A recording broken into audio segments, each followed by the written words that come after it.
mais esperto que o diabo. Pelo homem que quebrou o código do diabo e o forçou a confessar. Medo é a ferramenta de um diabo idealizado pelo homem. A fé inabalável em si mesmo é tanto a arma que derrota este diabo quanto a ferramenta que o homem utiliza para construir uma vida de sucesso. E é mais do que isso. É uma conexão direta com as forças irresistíveis do universo que apoiam o homem que não acredita em fracassos e derrotas, senão como experiências meramente temporárias. O mais corajoso e inspirador de todos os livros de autoconhecimento, escrito pelo filósofo do sucesso número 1 da América, que, após 30 anos de pesquisas, achou o diabo e arrancou dele uma confissão fantástica, revelando onde ele mora, por que ele existe, como ele ganha o controle da mente das pessoas e o principal, como qualquer um pode vencê-lo. Este livro é um curso generoso em psicologia, deixando claros os princípios de como funciona a mente humana. Quando você terminar esta história do diabo, você saberá muito mais sobre Deus. Por Napoleão, o autor de Pense e Enriqueça. Capítulo 1. Em meu primeiro encontro com André Carnegie. Por mais de um quarto de século, meu principal objetivo foi o de separar e organizar, em uma filosofia de realizações, as principais causas tanto do fracasso como do sucesso, com o objetivo de ser útil a todos os outros que não têm nem a inclinação nem a oportunidade de se engajar nesse tipo de pesquisa. Meu trabalho começou em 1908, como resultado de uma entrevista que fiz com André Carnegie. Eu, francamente, contei ao Sr. Carnegie que eu tinha concebido a ideia de entrar para a faculdade de Direito e que eu havia pensado em pagá-la entrevistando homens e mulheres bem-sucedidos, descobrindo como eles conseguiam sucesso e descrevendo as minhas descobertas para revistas. No final de minha visita, o Sr. Carnegie me perguntou se eu tinha ou não coragem para realizar algo que ele estava para me oferecer. Respondi que coragem era tudo o que eu tinha e que estava preparado para dar o meu melhor, independentemente da proposta que ele tinha a me oferecer. Ele então disse: a sua ideia de escrever histórias sobre homens e mulheres bem-sucedidos é memorável enquanto ideia, e eu não tenho nenhuma intenção de tentar desencorajá-lo de cumprir o seu objetivo. Mas eu preciso lhe dizer que, se você realmente quer fazer um serviço que seja útil, não somente para as pessoas de hoje, mas também que dure para toda a posteridade, ocupe o seu tempo organizando, baseado nessas histórias, as causas do fracasso e do sucesso dessas pessoas. Há milhões de pessoas no mundo que não têm a menor concepção das causas do sucesso e do fracasso. As escolas e faculdades ensinam praticamente tudo, exceto os princípios de realização pessoal. Eles exigem que jovens, homens e mulheres, passem de 4 a 8 anos adquirindo conhecimentos abstratos, mas não os ensinam o que fazer com esse conhecimento depois de tê-lo. O mundo está precisando de uma filosofia de realização prática e inteligível, organizada a partir de conhecimento resultante da experiência de homens e mulheres da grande universidade da vida. Em todo o campo da filosofia, eu não encontro nada que se assemelhe ao tipo de filosofia que tenho em mente. Nós temos muito poucos filósofos que são capazes de ensinar a homens e mulheres a arte de viver. Parece, para mim, que é uma oportunidade que deveria desafiar um jovem ambicioso do seu tipo, mas ambição pura não basta para essa tarefa que eu sugeri. Aquele que ousar seguir minha sugestão deverá ter coragem e tenacidade.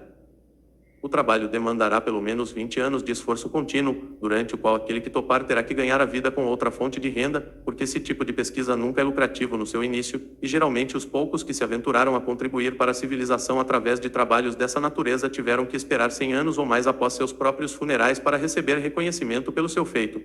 Se você prosseguir com esse trabalho, deve entrevistar não somente os poucos que foram extraordinariamente bem-sucedidos, mas também os muitos que fracassaram.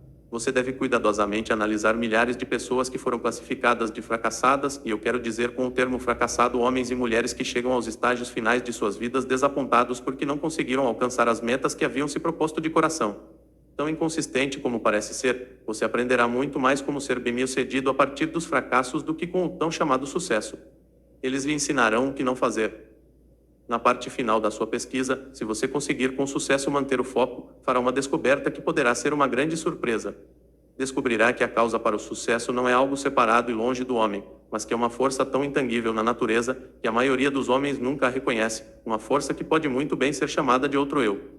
O mais interessante é o fato de que este outro eu raramente exerce sua influência ou se faz conhecer, exceto em momentos de emergência, quando os homens são forçados, por meio das adversidades e das derrotas temporárias, a mudar seus hábitos e pensar estratégias para sair das dificuldades.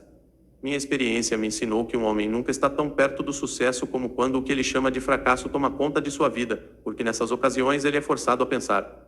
Se ele pensar com exatidão e com persistência, vai descobrir que aquilo que ele chama de fracasso, na verdade, nada mais é que um sinal para elaborar um novo plano ou objetivo. A maior parte dos fracassos reais se deve a limitações que os homens impõem a si mesmos em suas próprias mentes. Se eles tivessem a coragem de ir mais um passo à frente, eles descobririam os seus próprios erros. Começando uma vida nova. O discurso do Sr. Carnegie reformulou a minha vida por completo e plantou em minha mente um desejo ardente que me orientou sem cessar. Isso aconteceu mesmo eu não tendo a mais vaga ideia do que significava o termo outro eu. Durante o meu trabalho de pesquisa nas causas de fracasso e sucesso, tive o privilégio de analisar mais de 25 mil homens e mulheres que eram rotulados de derrotados e mais de 500 que eram classificados de bem-sucedidos. Muitos anos atrás, tive meu primeiro contato com aquele outro eu que o Sr. Carnegie havia mencionado. A descoberta veio como ele disse que viria, como resultado de 2 pontos cruciais da minha vida, mas que foram, na verdade, emergências e que me forçaram a pensar um jeito de vencer as minhas dificuldades de tal maneira que eu nunca havia experimentado.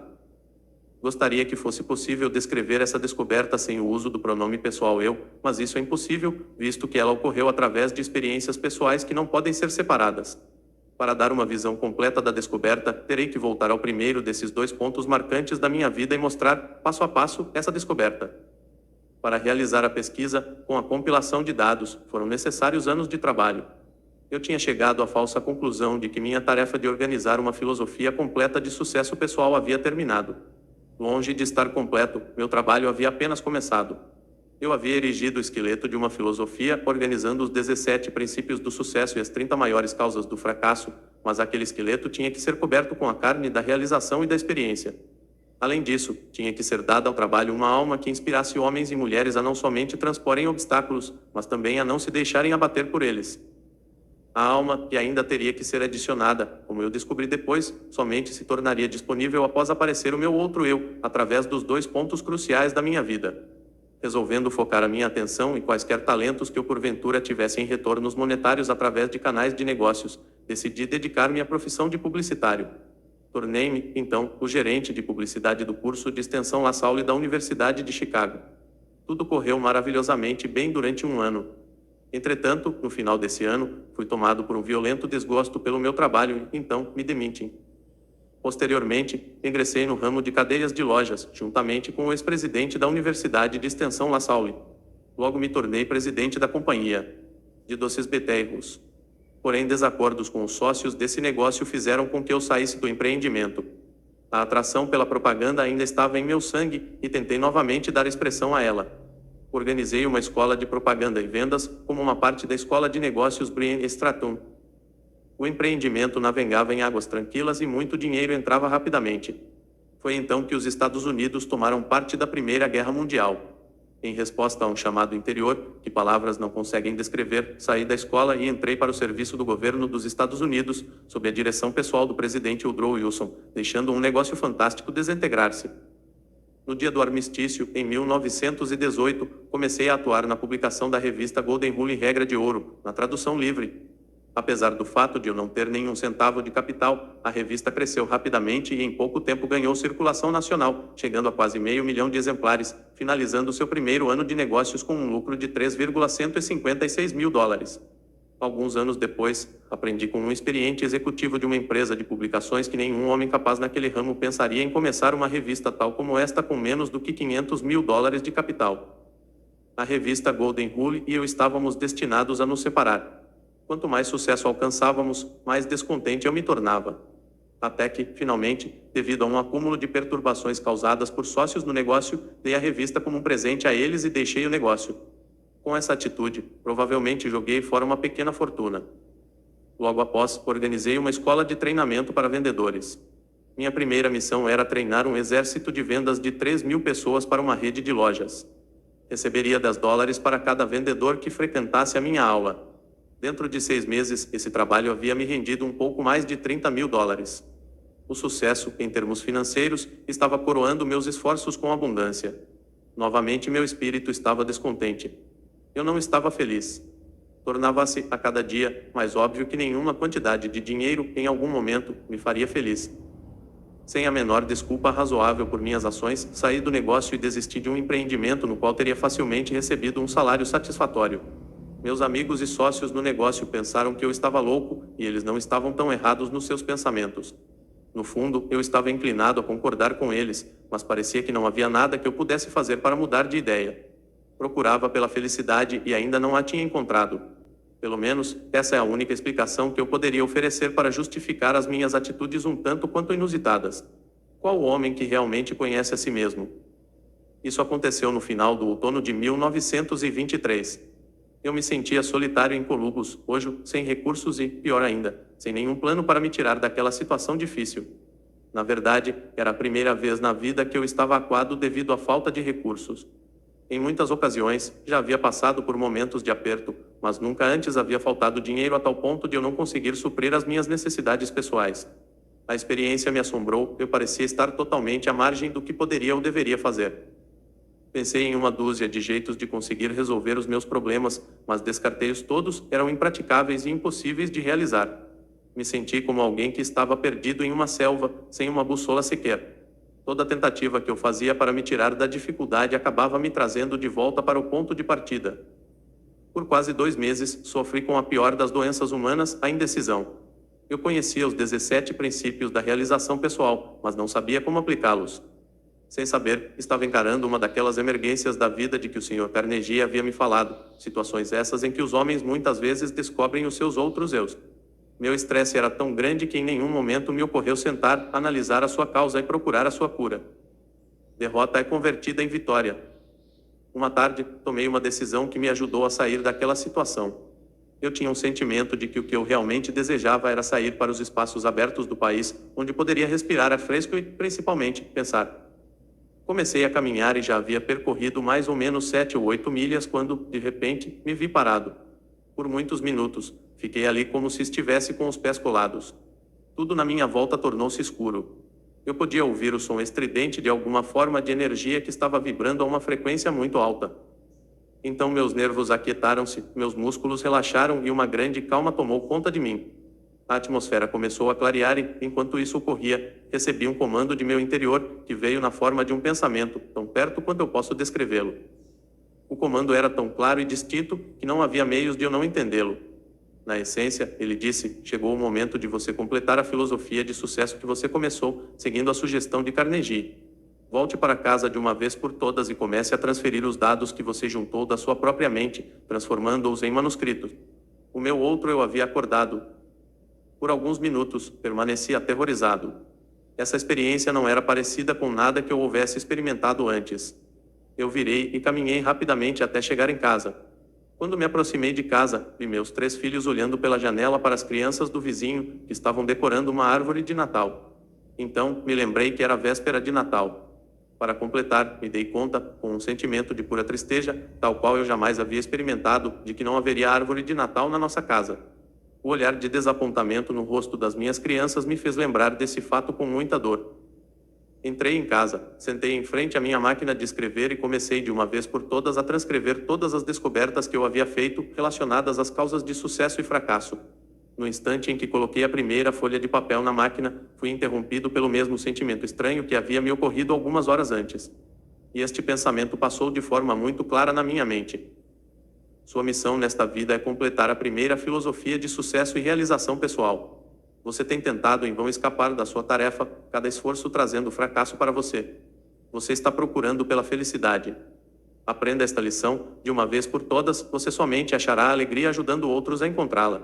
Você tem sido um estudante teimoso. Você tinha que ser curado da sua teimosia através de desapontamentos sucessivos.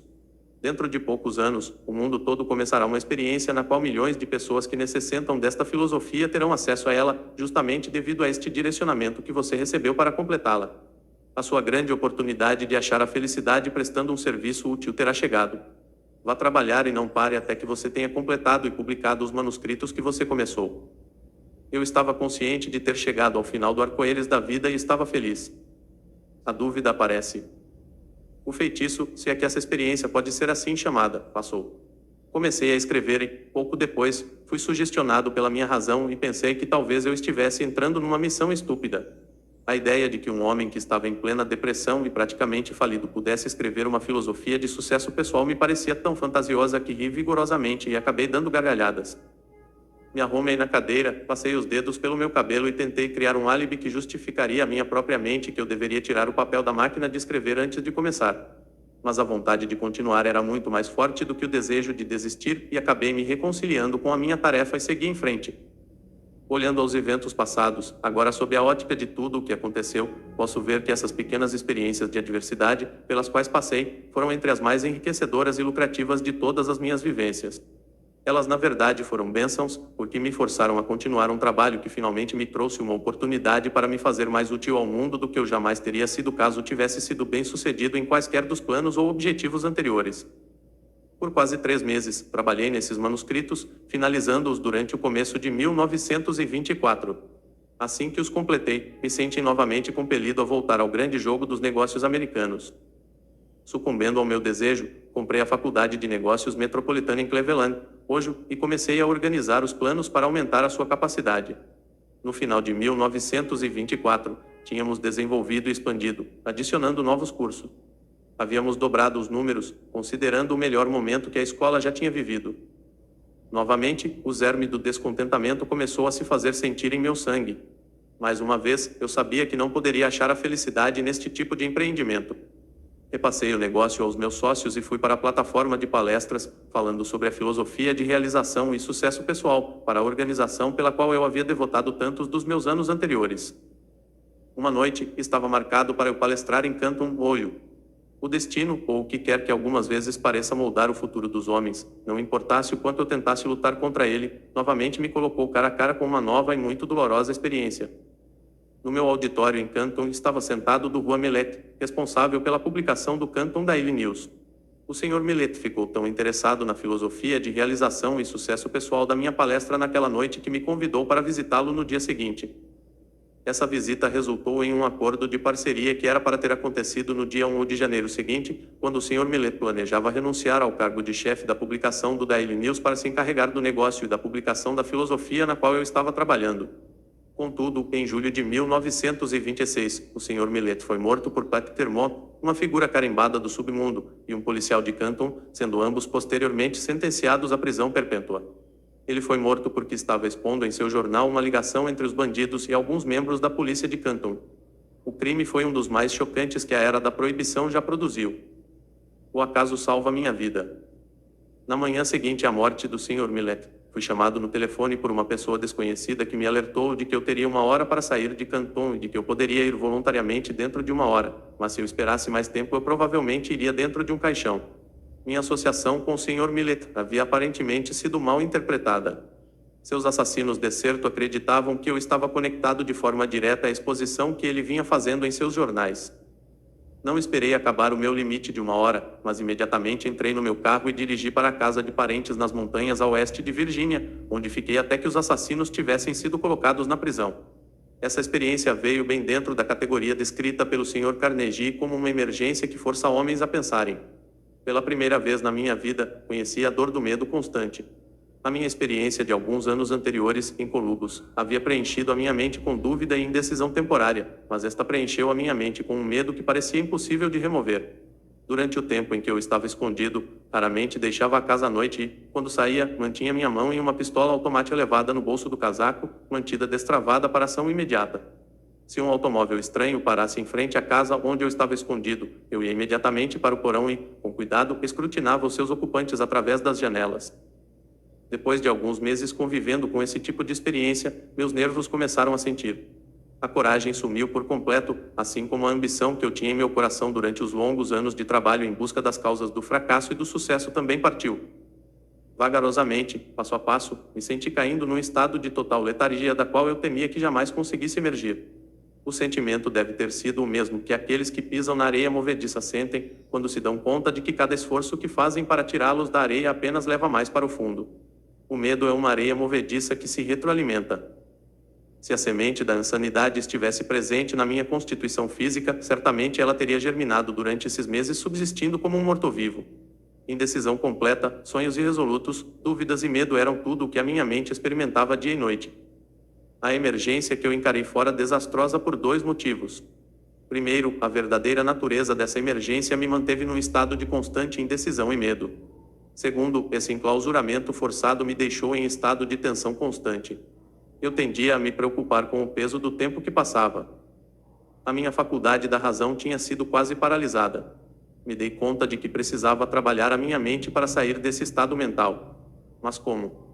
Os recursos que tinham me ajudado a resolver todas as emergências anteriores da minha vida parece que criaram asas e me deixaram completamente à mercê da situação. Além de todas as dificuldades que eu estava enfrentando até esse momento, outra situação que parecia mais dolorosa que todas as outras combinadas surgiu. Era a tomada de consciência de que eu havia gasto a maior parte dos meus últimos anos em busca do arco-íris, procurando aqui e lá pelas causas do sucesso, e me achando agora neste exato momento mais fraco e incapacitado do que qualquer uma das 25.000 pessoas as quais eu havia julgado como sendo fracassos. Esse pensamento era quase que enlouquecedor. Além disso, era também extremamente humilhante, porque eu estava palestrando por todo o país em escolas e faculdades e para organizações de comércio, tentando contar às outras pessoas como aplicar os 17 princípios do sucesso, enquanto aqui estava eu, incapaz de aplicá-los para mim mesmo. Estava certo de que nunca mais poderia encarar o mundo com um sentimento de confiança. Toda vez em que me olhava no espelho, notava uma expressão de desgosto próprio na minha face, e frequentemente disse coisas ao homem no espelho que não devem ser escritas. Eu havia começado a tomar o lugar na categoria dos charlatões que oferecem a outros um remédio para a cura que eles não conseguem aplicar com sucesso a si mesmos. Os criminosos que assassinaram o Sr. Millet foram julgados e mandados para a prisão perpétua, por isso, seria perfeitamente seguro, considerando onde eles estavam, sair do meu esconderijo e novamente tocar o meu trabalho. Contudo, não conseguia sair porque agora encarava circunstâncias mais aterrorizantes do que aquela que havia sido criada pelos assassinos. A experiência destruíra qualquer tipo de iniciativa que eu havia possuído. Eu sentia uma influência de tal modo depressiva que tudo parecia um pesadelo. Estava vivo e poderia me mover, mas não conseguia pensar em um único movimento por meio do qual eu pudesse continuar a procurar pela meta que eu tinha estipulado para mim mesmo, baseado na sugestão do Sr. Carnegie. Estava rapidamente me tornando indiferente não apenas a mim mesmo, mas, pior ainda, começava a me tornar mal-humorado e irritado com aqueles que haviam me oferecido abrigo durante a minha emergência. Encarei a maior emergência da minha vida. A menos que tenha passado por uma experiência similar, você não consegue imaginar como me senti. Tais experiências não conseguem ser descritas. Para serem entendidas, devem ser sentidas. O momento mais dramático da minha vida. A virada veio de repente, no outono de 1927, mais de um ano após o incidente de Canton. Deixei a casa em uma noite e caminhei para o prédio da escola pública que se situava no topo de uma montanha acima da cidade. Eu havia chegado a uma decisão de lutar contra tudo aquilo antes que a noite acabasse. Comecei a caminhar em volta do edifício, tentando forçar meu cérebro confuso a pensar com clareza. Devo ter dado centenas de voltas ao redor do prédio antes que qualquer coisa que se assemelhasse a um pensamento organizado pudesse cruzar a minha mente. Enquanto caminhava, repetia constantemente para mim mesmo: existe uma saída e vou achá-la antes de voltar para casa. Devo ter repetido essa frase 1000 vezes. Além disso, estava decidido a fazer exatamente o que eu estava dizendo a mim mesmo. Estava totalmente desgostoso comigo mesmo, mas ensaiei uma esperança de salvação. Então, como um raio que cai de um céu claro, uma ideia explodiu em minha mente com tal força que o impulso fez com que meu sangue subisse e descesse das minhas veias de forma abrupta. Este é o seu período de teste. Você foi reduzido à pobreza e humilhado para que pudesse ser forçado a descobrir o seu outro eu.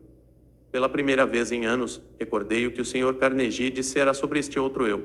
Nesse momento, lembrei-me que ele havia dito que eu descobriria este outro eu no final do meu trabalho de pesquisa pelas causas de fracasso e sucesso, e ainda recordei que ele disse que a descoberta normalmente viria como resultado de uma emergência, quando homens são forçados a mudar os seus hábitos e pensar formas de sair da dificuldade. Continuei caminhando ao redor da escola, só que agora eu estava flutuando. Inconscientemente, parecia saber que estava para ser liberado da prisão que havia feito a mim mesmo. A partir desse momento, me dei conta de que esta grande emergência havia me trazido uma oportunidade não somente para descobrir o meu outro eu, mas também para testar a eficácia da filosofia de sucesso que eu vinha ensinando a outros como sendo algo palpável e realizável. Brevemente, eu saberia se ela funcionaria ou não. Tomei a decisão de que, se ela não funcionasse, eu queimaria todos os manuscritos e nunca mais me sentiria culpado por tentar provar aos outros que eles eram os mestres de seus destinos, os capitães de suas almas. A lua cheia estava recém-cobrindo o topo da montanha. Eu nunca a havia visto brilhar tão intensamente antes. Enquanto a estava contemplando, outro pensamento cruzou a minha mente: você tem mostrado às outras pessoas como dominar o medo e como sobrepusar as dificuldades que surgem nas emergências da vida. De agora em diante, você pode falar com autoridade, porque está a ponto de superar as suas próprias dificuldades com coragem e objetivo, resoluto e destemido. Com este pensamento veio uma mudança na química do meu ser que me elevou a um estado de euforia que eu nunca havia experimentado. Meu cérebro começou a clarear, e o estado de letargia no qual ele se encontrava começou a passar. A minha razão passou a trabalhar novamente. Por um breve momento, estava feliz pelo privilégio de passar por longos meses de tormento, já que a experiência me ofereceu a oportunidade de testar a eficácia dos princípios de sucesso, os quais eu vinha pesquisando de forma inexorável. Quando este pensamento surgiu, parei, uni os meus pés, saudei, eu não sabia o que ou quem, e fiquei rigidamente em estado de meditação por muitos minutos. Isso parecia, de início, uma atitude boba, mas, enquanto eu estava lá de pé naquele estado, outro pensamento cruzou a minha mente em forma de uma ordem, que era tão breve e instantânea quanto uma ordem dada por um comandante militar a um subordinado. A ordem dizia: amanhã, entre no seu carro e dirija até Filadélfia. Lá você receberá ajuda para publicar a sua filosofia do sucesso. Não havia nenhuma forma de explicação e qualquer tipo de modificação da ordem. Tão logo a recebi, caminhei de volta para casa, fui para a cama e dormi profundamente com uma paz de espírito tal que não experimentava havia mais de um ano. Quando acordei na manhã seguinte, me levantei da cama e imediatamente comecei a fazer as malas para a viagem a Filadélfia. Minha razão me dizia que eu estava embarcando numa missão sem sentido. Quem eu poderia conhecer na Filadélfia que pudesse me ajudar financeiramente a publicar 8 volumes de livros a um custo de $25.000? Eu me questionei. Instantaneamente, ouvi em minha mente a resposta para essa questão de forma tão clara como se as palavras tivessem sido ditadas em meu ouvido. Você agora está seguindo ordens, em vez de ficar fazendo perguntas. O seu outro eu estará no comando durante toda esta viagem. Havia outra condição que parecia fazer a minha preparação para ir a Filadélfia algo que beirava o absurdo. Eu não tinha dinheiro. Esse pensamento mal me havia ocorrido quando meu outro eu explodiu dando uma ordem enfática: peça para o seu cunhado $50 e ele emprestará para você. A ordem parecia definitiva e final. Sem qualquer hesitação, segui as instruções. Quando pedi o dinheiro ao meu cunhado, ele disse: claro, certamente vou lhe emprestar os 50, mas, se você vai para tão longe, seria melhor levar $100. Agradeci a ele e disse que $50 seriam o suficiente. Sabia que não bastava, mas esta era a quantia que meu outro eu havia me ordenado a pedir, e foi exatamente isso que fiz. Eu estava bastante aliviado quando me dei conta de que meu cunhado não ia me perguntar por que eu estava indo para Filadélfia. Se ele soubesse tudo o que havia se passado pela minha mente na noite anterior, talvez pensasse que eu deveria ir para um hospital psiquiátrico em vez de sair em busca do pote de ouro no final do arco-íris. Meu outro eu assume o comando. Parti com a minha cabeça me dizendo que eu era um idiota e meu outro eu me ordenando ignorar o desafio e seguir as instruções. Dirigi a noite inteira, chegando a Filadélfia na manhã seguinte. Meu primeiro pensamento foi o de procurar uma pensão onde eu pudesse alugar um quarto de $1 por dia. Nesse momento, novamente o meu outro eu tomou conta e ordenou que eu me hospedasse no hotel mais luxuoso da cidade. Com um pouco mais de $40 no bolso, que era o que restava do meu capital, parecia mais um suicídio financeiro quando caminhei até o balcão e pedi por um quarto, ou, devo dizer, quando comecei a pedir por um quarto, meu recém-descoberto outro eu me ordenou pedir a melhor de todas as suítes. O custo dessa suíte consumiria o meu capital em 2 dias. Obedeci. O carregador de malas pegou a minha bagagem, me entregou o ticket do estacionamento do meu automóvel e me conduziu até o elevador como se eu fosse o príncipe de Gales. Era a primeira vez em mais de um ano que um ser humano havia demonstrado tal deferência para comigo.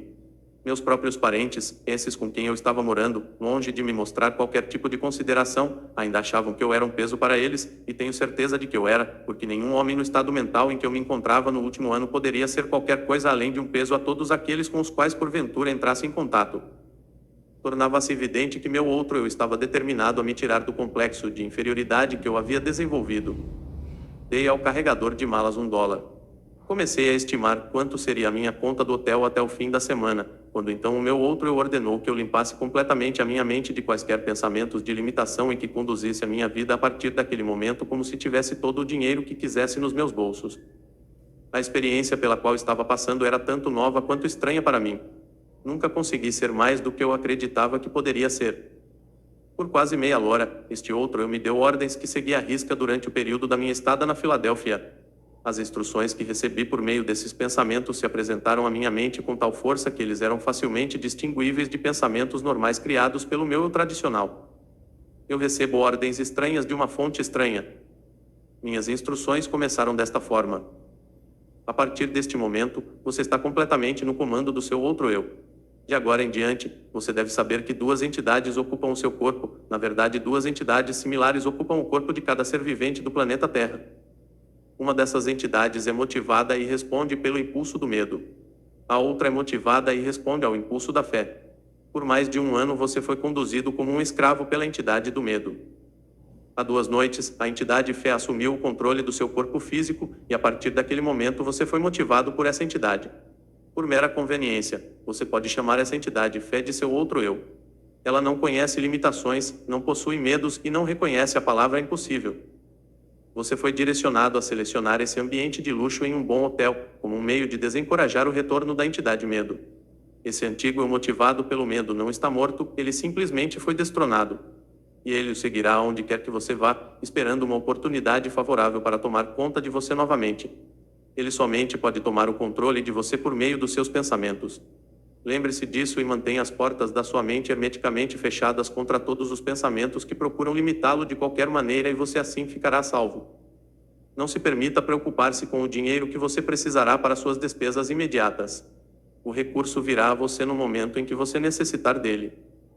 Agora, vamos aos negócios. Antes de qualquer coisa, você deve saber que a entidade fé, que agora está no comando do seu corpo, não faz nenhum tipo de milagre e também não trabalha em oposição a nenhuma das leis da natureza.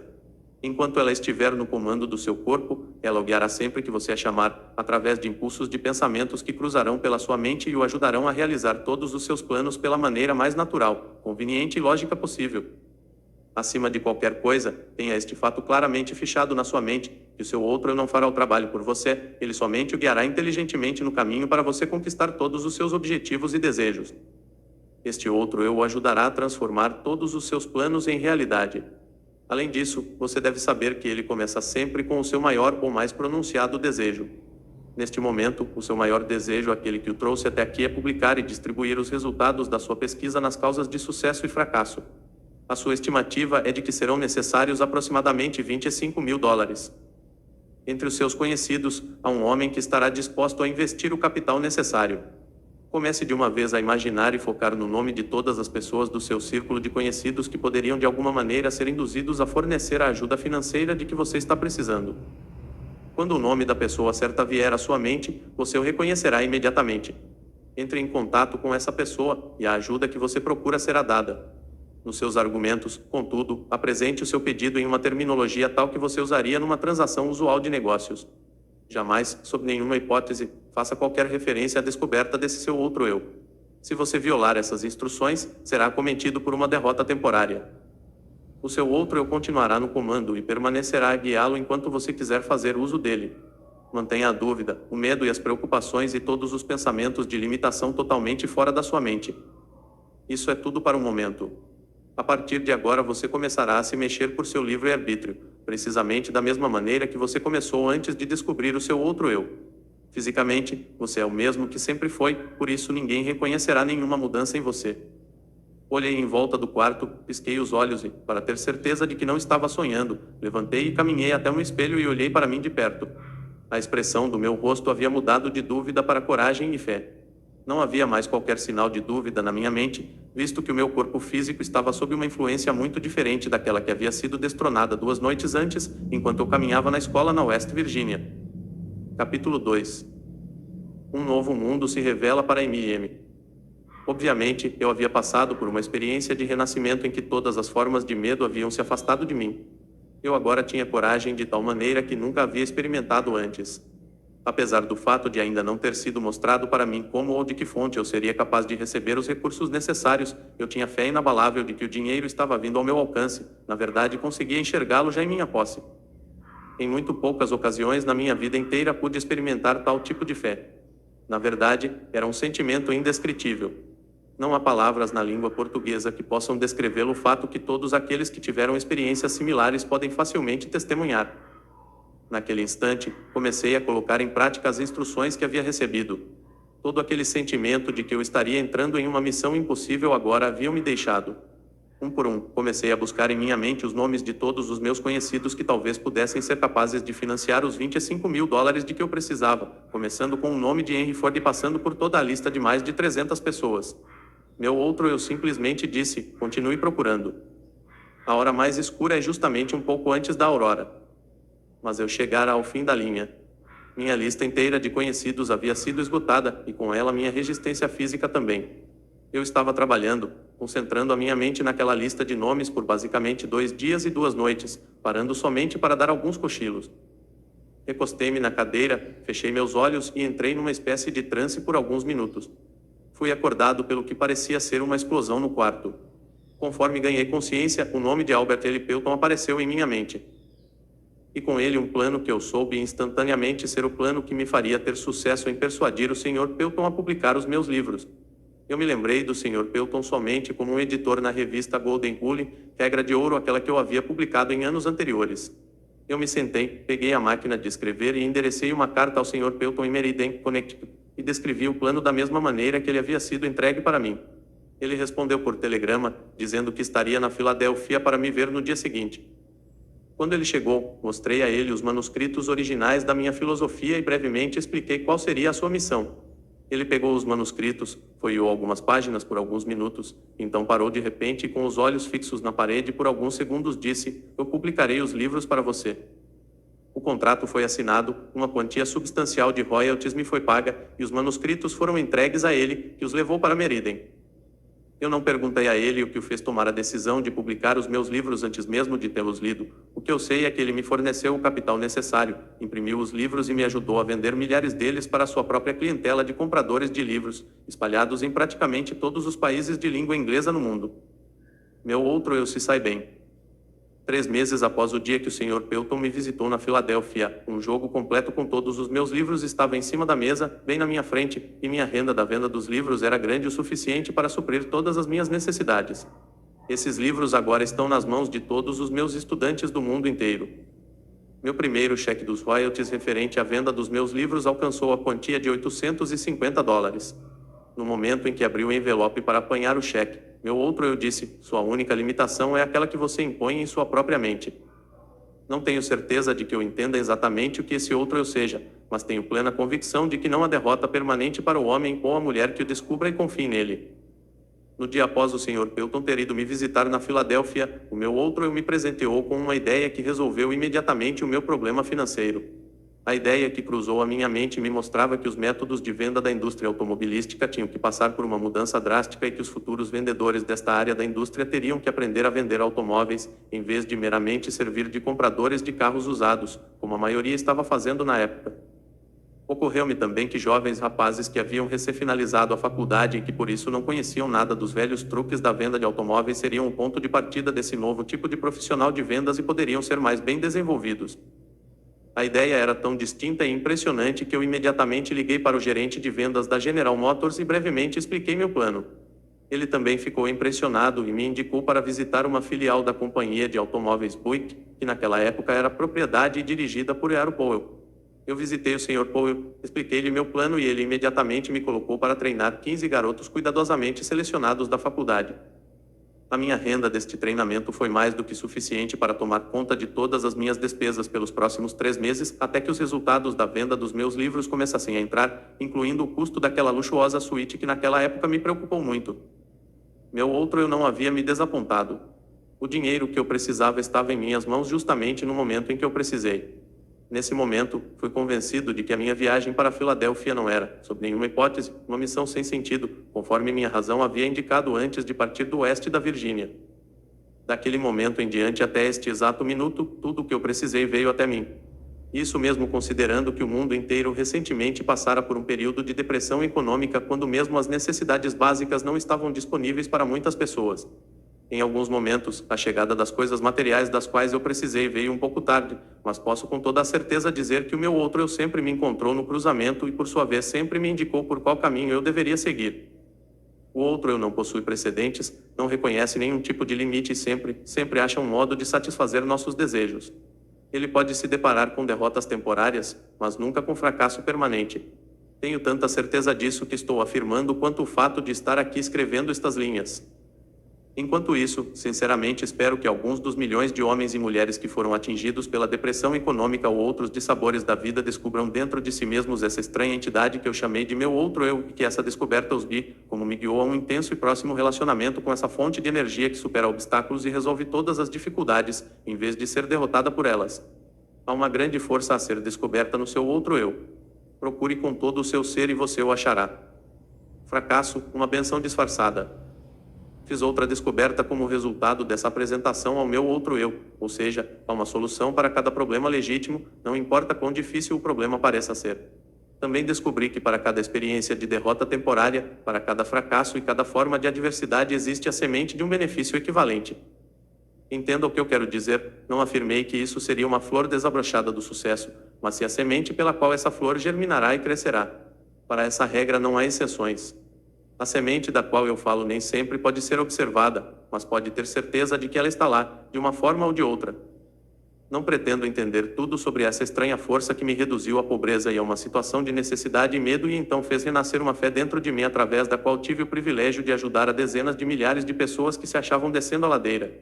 Mas sei que tal força entrou em minha vida como uma missão para que eu pudesse colocar outros em contato com ela. Durante um quarto de século em que me dediquei à pesquisa das causas de sucesso e fracasso, descobri muitos princípios de verdade que têm sido úteis para mim e para outros, mas nada que observei me impressionou tanto quanto a descoberta de que cada grande líder do passado foi tomado por dificuldades e encontrou derrotas temporárias antes de alcançar os seus objetivos. De Cristo até Edison, os homens que mais realizaram foram os que mais se depararam com formas duradouras de fracasso temporário. Isso pareceria justificar a conclusão de que a inteligência infinita tem um plano ou uma lei pela qual ela faz com que homens se deparem com muitos obstáculos, antes de dar-lhes o privilégio da liderança ou a oportunidade de realizar um serviço útil, de uma forma notável. Eu não desejaria sujeitar-me novamente às experiências pelas quais passei naquela noite fatídica de véspera de Natal em 1923, e também naquela noite quando caminhei em volta da escola na West Virginia e lutei aquela terrível batalha contra o medo, mas toda a riqueza do mundo não seria capaz de me fazer abandonar o conhecimento que ganhei dessa experiência. A fé tem um novo significado para mim. Repito que não sei exatamente o que é este outro eu, mas sei o suficiente para me apoiar nele com um espírito de absoluta fé em tempos de necessidade, quando a razão da minha mente parece inadequada para suprir as minhas necessidades. A depressão econômica que começou em 1929 trouxe miséria para milhões de pessoas, mas não devemos esquecer que a experiência também trouxe muitas bênçãos, a começar pelo conhecimento de que há algo infinitamente pior do que ser forçado a trabalhar, que é ser forçado a não trabalhar. De certa forma, essa depressão foi mais uma benção do que uma maldição, se analisada à luz das mudanças que trouxe para as mentes de todos que foram afetados por ela. O mesmo é verdadeiro para cada experiência que altera os hábitos dos homens e os força a olhar para o seu interior, para a solução dos seus problemas. O tempo que passei em reclusão na West Virginia foi, sem sombra de dúvidas, a mais severa das punições da minha vida, mas a experiência trouxe bênçãos na forma de conhecimentos de que eu precisava e que de certa forma mais do que compensaram o sofrimento. Estes dois resultados, o sofrimento e o conhecimento ganho dele, foram inevitáveis. A lei da compensação, a qual Ralph Waldo Emerson tão claramente definiu, fez esse resultado um tanto quanto natural e necessário. O que o futuro pode guardar para mim na forma de desapontamentos, através de derrotas temporárias, com certeza não tenho meios de saber. Mas sei, contudo, que nenhuma experiência do futuro pode possivelmente me atingir tão profundamente quanto aquelas do passado, porque agora tenho acesso ao meu outro eu. Desde que este outro eu tomou conta de mim, venho tendo acesso a um tipo de conhecimento que por certo não teria descoberto enquanto a minha antiga entidade, chamada medo, estava no controle. Aprendi que todos aqueles que se deparam com dificuldades que parecem insolúveis podem resolvê-las e ainda melhor lidar com elas, se estiverem dispostos a esquecer suas próprias dificuldades e partir para ajudar outras pessoas que porventura estejam passando por dificuldades maiores. O valor de dar antes de tentar conseguir. Tenho plena certeza de que nenhum esforço que nós possamos fazer em prol daqueles que estão em momentos de dificuldade ocorre sem algum tipo de recompensa adequada. Nem sempre a recompensa vem daquelas próprias pessoas para as quais prestamos serviços, mas a mesma virá de uma fonte ou outra.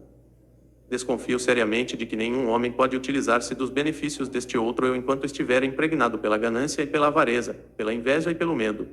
Mas, se eu estiver errado nesta conclusão, ainda tenho a honra de ser aquele que achou paz de espírito e alegria através de um ponto de vista que não estava correto. Eu preferiria, assim, estar errado e feliz a estar certo e infeliz. Mas esse ponto de vista não está errado. Enquanto eu estiver de bem com o meu outro eu, serei capaz de adquirir qualquer coisa material de que precise. Além disso, serei capaz de conquistar felicidade e paz de espírito. O que mais poderia alguém querer? O único motivo que me inspirou a escrever este livro foi um desejo profundo e sincero de ser útil a outros, compartilhando com eles tanto quanto eles estejam preparados para aceitar a fortuna que se tornou minha, no momento em que descobri meu outro eu. Essa riqueza, felizmente, não pode ser medida em termos materiais ou financeiros, porque ela representa muito mais do que isso. Riquezas materiais e financeiras, quando reduzidas aos seus valores líquidos, são mensuráveis em termos de saldos bancários. Saldos bancários não são mais fortes do que bancos. Esta outra forma de riqueza da qual falo é mensurável não somente em termos de paz de espírito e contentamento, mas da mesma forma como é manifestada naqueles que são adeptos da oração. Quando rezo, meu outro eu ensinou-me a concentrar-me nos meus objetivos e a esquecer do plano que deve ser atingido.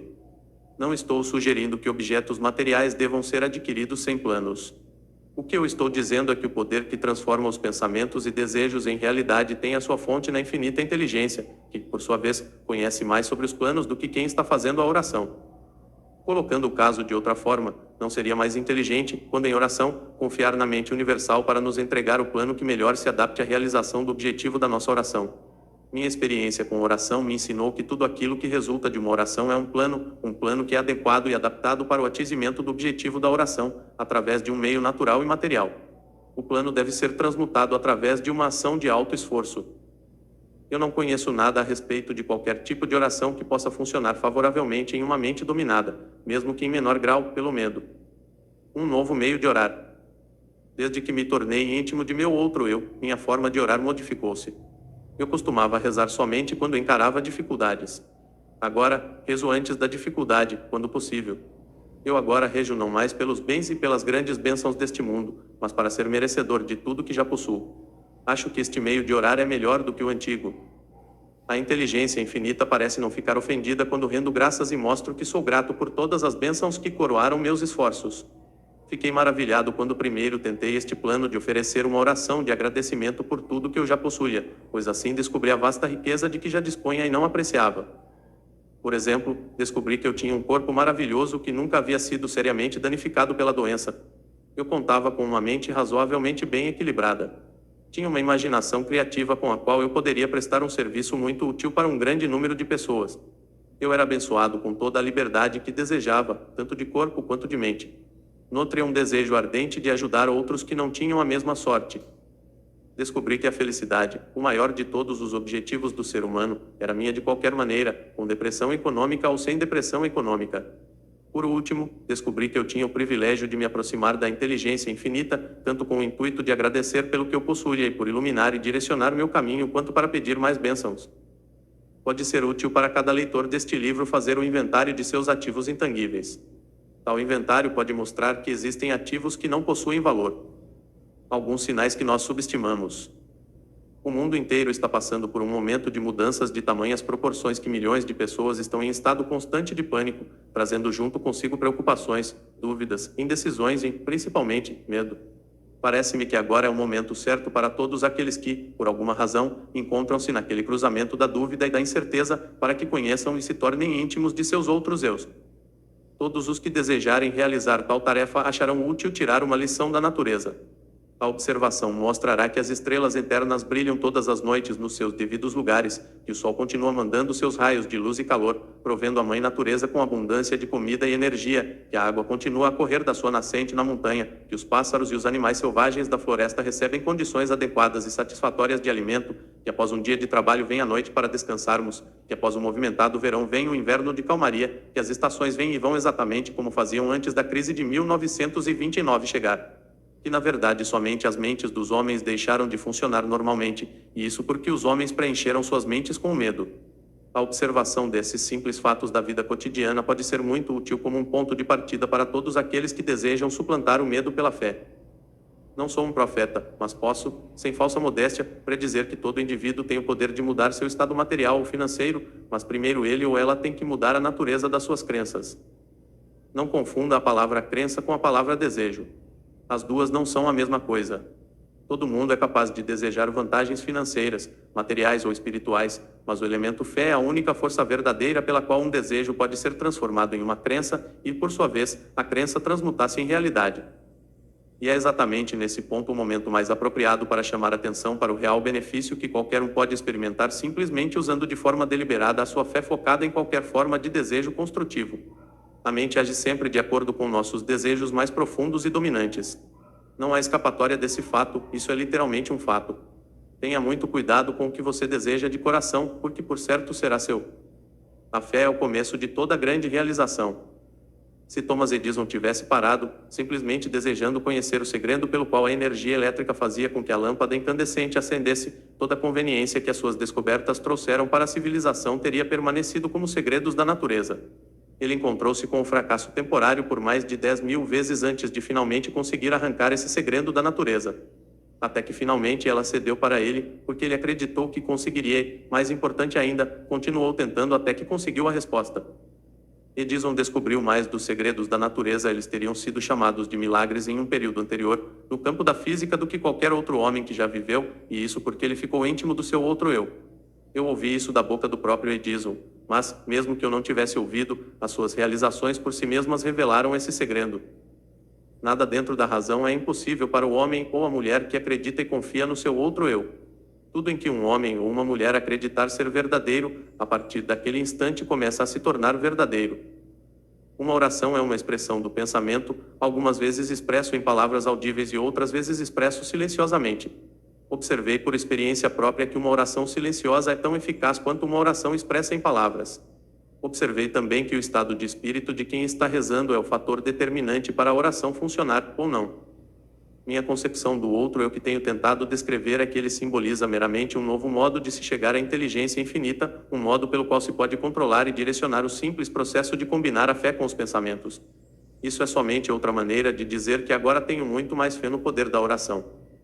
O estado de espírito conhecido como fé aparentemente abre o meio para um sexto sentido, através do qual se pode comunicar com fontes de poder e informação que ultrapassam em muito os nossos 5 sentidos.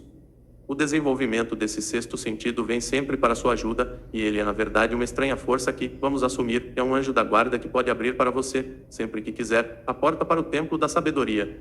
O sexto sentido é a experiência mais próxima a que já cheguei de algo que se possa chamar de milagre, e ele aparece dessa forma talvez porque eu não entenda exatamente o método pelo qual esse princípio funciona. O que eu realmente sei é que existe uma força ou uma causa central primeira, ou uma inteligência que permeia cada átomo da matéria e faz parte de cada unidade de energia perceptível pelo homem, que essa infinita inteligência converte ramos em árvores, faz com que a água escorra dos montes em resposta à lei da gravidade, faz a noite após o dia, o inverno após o verão, cada um mantendo seu próprio lugar e funcionando de forma harmoniosa, bem como o relacionamento entre si. Essa inteligência ajuda a transformar desejos em formas concretas ou materiais. Tenho este conhecimento porque o experimentei. Por muitos anos, venho mantendo o hábito de fazer um inventário de toda a minha vida pessoal, uma vez por ano, com o objetivo de determinar quanto de minhas fraquezas consegui ultrapassar ou eliminar, e também para calcular quanto progresso, se é que tive algum, fiz durante o ano. Capítulo 3. Uma estranha entrevista com o diabo. Enquanto você estiver lendo a entrevista com o diabo, você reconhecerá, a partir da breve descrição que dei da história da minha vida, o esforço desesperado do diabo em me calar antes que eu ganhasse reconhecimento público. Você entenderá também, após ler a entrevista com o diabo, porque a entrevista tinha que ser precedida por esta história pessoal. Antes que você comece a ler a entrevista, eu quero que você tenha uma noção bem clara do tipo de ataque que o diabo fez comigo, e lembre-se de que foi esse ataque final que afortunadamente virou o jogo, fazendo com que o diabo ficasse sem saída e tivesse que se confessar. Este trabalho do diabo começou com a crise de 1929. Através daquela feliz virada na roda da vida, perdi 600 acres nas montanhas de Catskill. Meus rendimentos foram a zero, o Ahriman National Bank, onde todos os meus fundos estavam depositados, quebrou e com ele se foi todo o meu dinheiro. Antes que eu notasse o que estava acontecendo, me peguei no meio de um furacão espiritual e econômico que se desenvolveu numa catástrofe mundial de tal força que nenhum indivíduo ou grupo de indivíduos poderia suportar. Enquanto eu esperava a tempestade passar e todo o medo que estava espalhado ceder, me mudei para Washington, D.C., a cidade onde comecei o trabalho, após o meu primeiro encontro com Andrew Carnegie, quase um quarto de século antes. Parecia que não havia nada que eu pudesse fazer, exceto sentar e esperar. Tudo que eu tinha era tempo. Após 3 anos de espera sem resultados tangíveis, minha alma incansável começou a me empurrar de volta para o serviço. Havia muito poucas oportunidades para eu ensinar uma filosofia de sucesso quando o mundo à minha volta estava no meio do mais abjeto fracasso e as mentes dos homens estavam preenchidas com o medo da pobreza. Este pensamento veio até mim uma noite, enquanto eu estava dirigindo o meu automóvel em frente ao memorial de Lincoln sobre o rio Potomac, dentro da sombra do Capitólio. Com isso, veio outro pensamento: o mundo havia experimentado uma crise sem precedentes, através da qual nenhum ser humano tinha o menor controle. Com essa crise, veio até mim a oportunidade de testar a filosofia da autodeterminação, a organização a qual eu havia devotado boa parte da minha vida adulta. Uma vez mais eu tinha a oportunidade de aprender se a minha filosofia era prática ou mera teoria. Notei também que aí estava a oportunidade de testar uma frase de minha autoria, a qual eu havia pronunciado centenas de vezes: toda adversidade traz consigo a semente de uma vantagem equivalente. Qual, se há alguma, eu me perguntei, foi a vantagem de uma crise mundial para mim? Quando comecei a procurar por uma direção por onde eu poderia testar a minha filosofia, fiz a descoberta mais chocante da minha vida. Descobri que, através de alguma estranha força que eu não entendia, eu havia perdido minha coragem, minha iniciativa tinha sido desmoralizada, meu entusiasmo havia enfraquecido. Pior do que tudo isso, eu estava envergonhado em me dar conta de que era o autor de uma filosofia de autodeterminação porque, lá no fundo do meu coração, eu sabia, ou pensava que sabia, que eu não poderia fazer a minha própria filosofia me tirar do fundo do poço e, consequentemente, mudar a situação desesperadora na qual me encontrava. Enquanto eu lutava em um estado mental de total confusão e atordoamento, o diabo devia estar dançando de felicidade. Afinal, ele tinha o autor da primeira filosofia de realização e sucesso pessoal paralisado pela indecisão.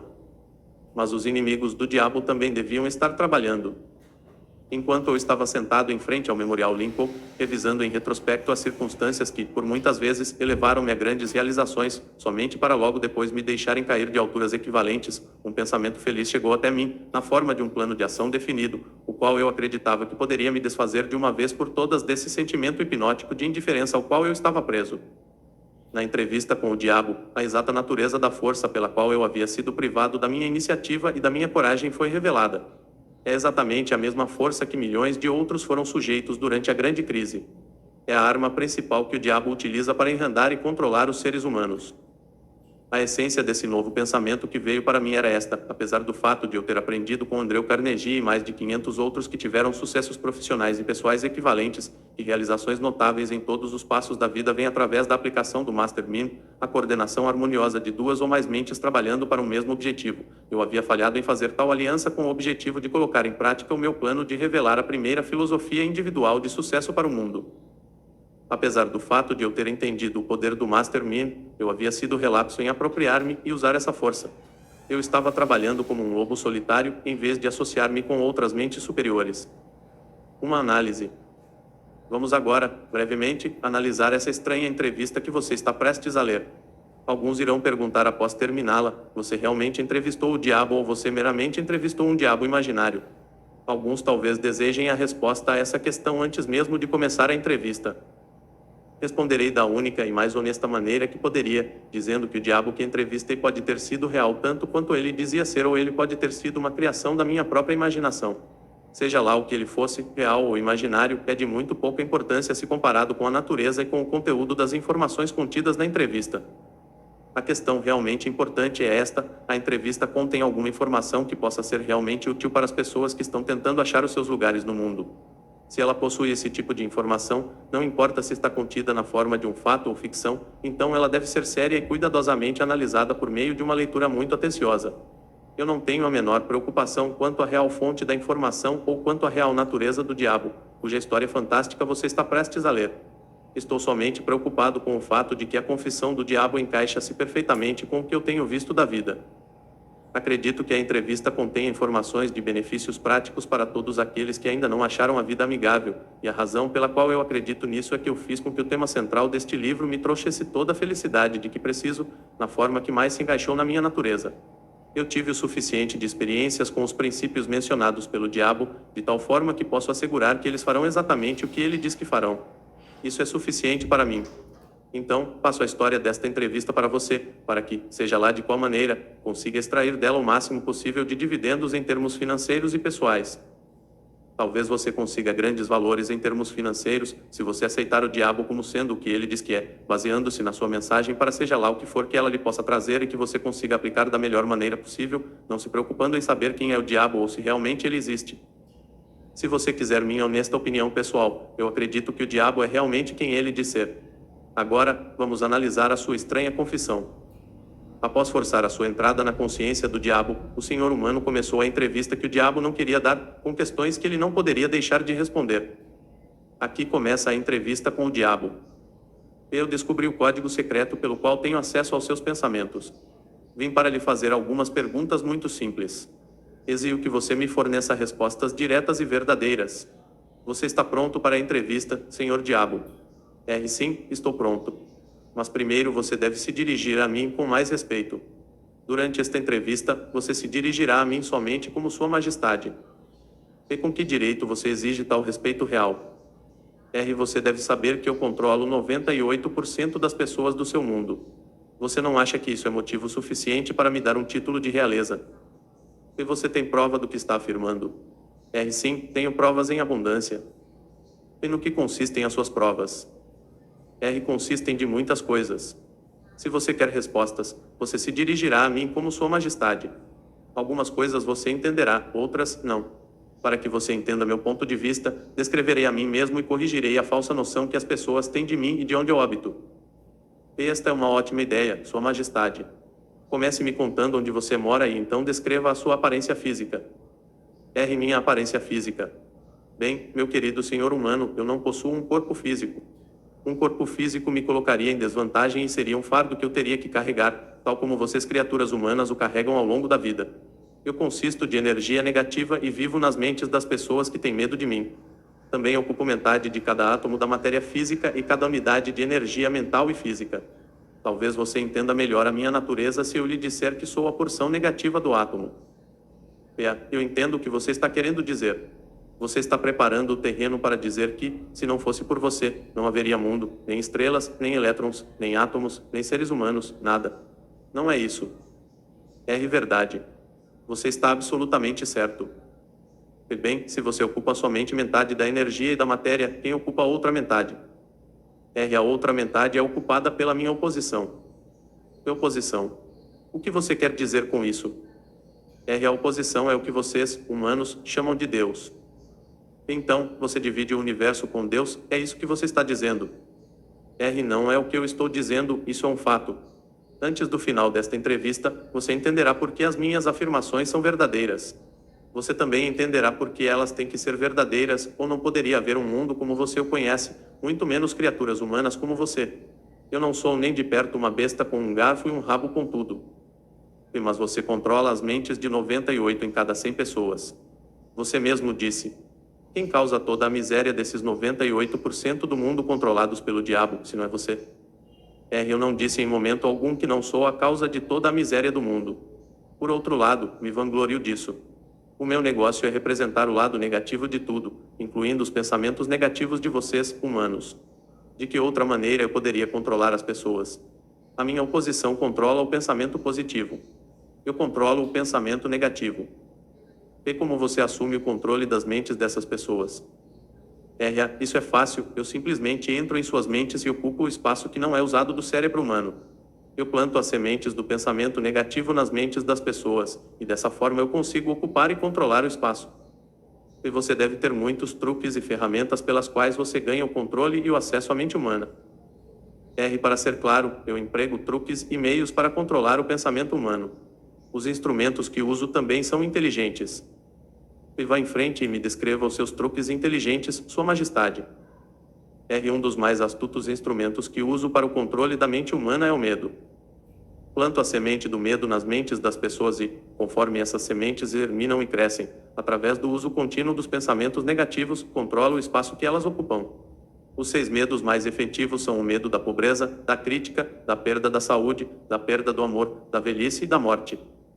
E qual desses 6 medos mais o ajuda a assumir o controle, Sua Majestade? R. O primeiro e o último, pobreza e morte. Em um momento ou outro durante a vida, amarro as pessoas através de um deles ou até de ambos. Planto esses medos nas mentes das pessoas de forma tão inexorável que elas acreditam que esses medos são sua própria criação. Realizo essa tarefa fazendo com que as pessoas acreditem que eu estou lá, esperando-as no portão de entrada da próxima vida, esperando para julgá-las e puni-las por toda a eternidade. É claro que não posso punir ninguém, exceto na própria mente dessa pessoa, através de alguma forma de medo, mas medo daquilo que não existe é tão útil para mim quanto o medo daquilo que existe. Todas as formas de medo ampliam o espaço que ocupo na mente humana. Sua Majestade, você explicará como ganhou esse controle sobre os seres humanos. R. A história é muito longa para ser contada em poucas palavras. Tudo começou há mais de 1 milhão de anos, quando o primeiro homem começou a pensar. Até aquele momento eu tinha o controle sobre todos os homens, mas inimigos meus descobriram o poder do pensamento positivo e o colocou nas mentes dos homens. Aí então começou uma batalha de minha parte para permanecer no controle. Até este momento, eu tenho me saído muito bem, tendo perdido somente 2% das pessoas para a oposição. E o que eu posso extrair da sua resposta é que os homens que pensam são os seus inimigos. Isso está certo. Isso não está certo, mas está correto. E me conte mais sobre o mundo em que você vive. Vivo onde quer que eu escolha. O tempo e o espaço não existem para mim. Sou uma força que, para descrever melhor para você, deve ser considerada como energia. Meu lugar físico favorito, conforme lhe falei, são as mentes das pessoas. Controlo uma parte do espaço do cérebro de cada ser humano. A quantidade de espaço que eu ocupo na mente de cada indivíduo depende do quanto e de que tipo de pensamento essa pessoa mantém em sua mente. Conforme já lhe falei, não posso, sob nenhuma hipótese, controlar uma pessoa que pense. E você fala da sua oposição. O que você quer dizer com isso? O meu oponente controla todas as forças positivas do mundo, tal como o amor, a fé, a esperança e o otimismo. O meu oponente também controla os fatores positivos de todas as leis naturais do universo, as forças que mantêm a Terra e os planetas e todas as estrelas de forma harmônica nos seus devidos cursos. Mas essas forças são ínfimas em comparação com aquelas que operam na mente humana que está sob o meu controle.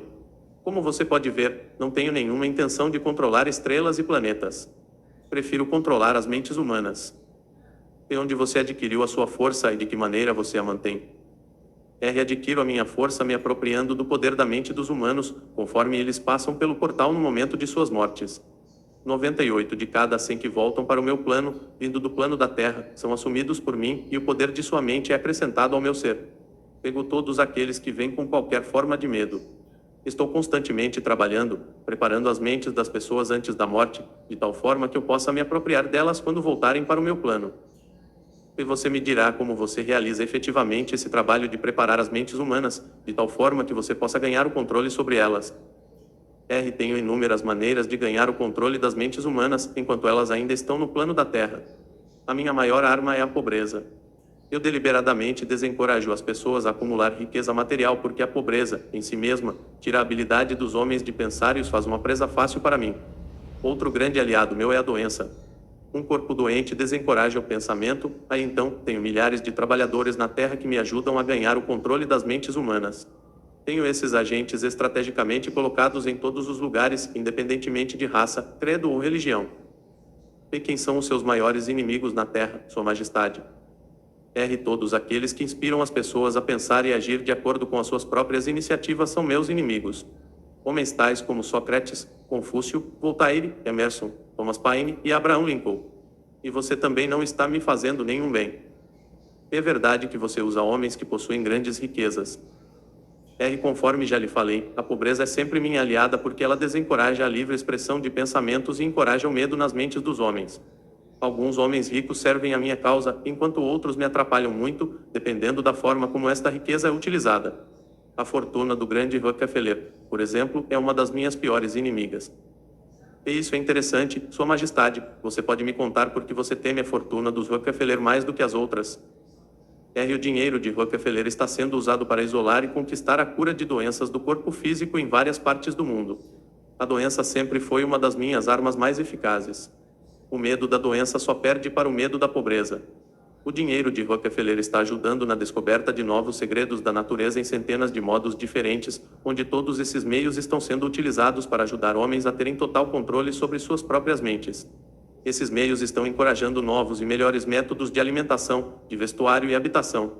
Esse dinheiro está sendo usado para acabar com favelas nas grandes cidades, lugares onde meus aliados favoritos são encontrados.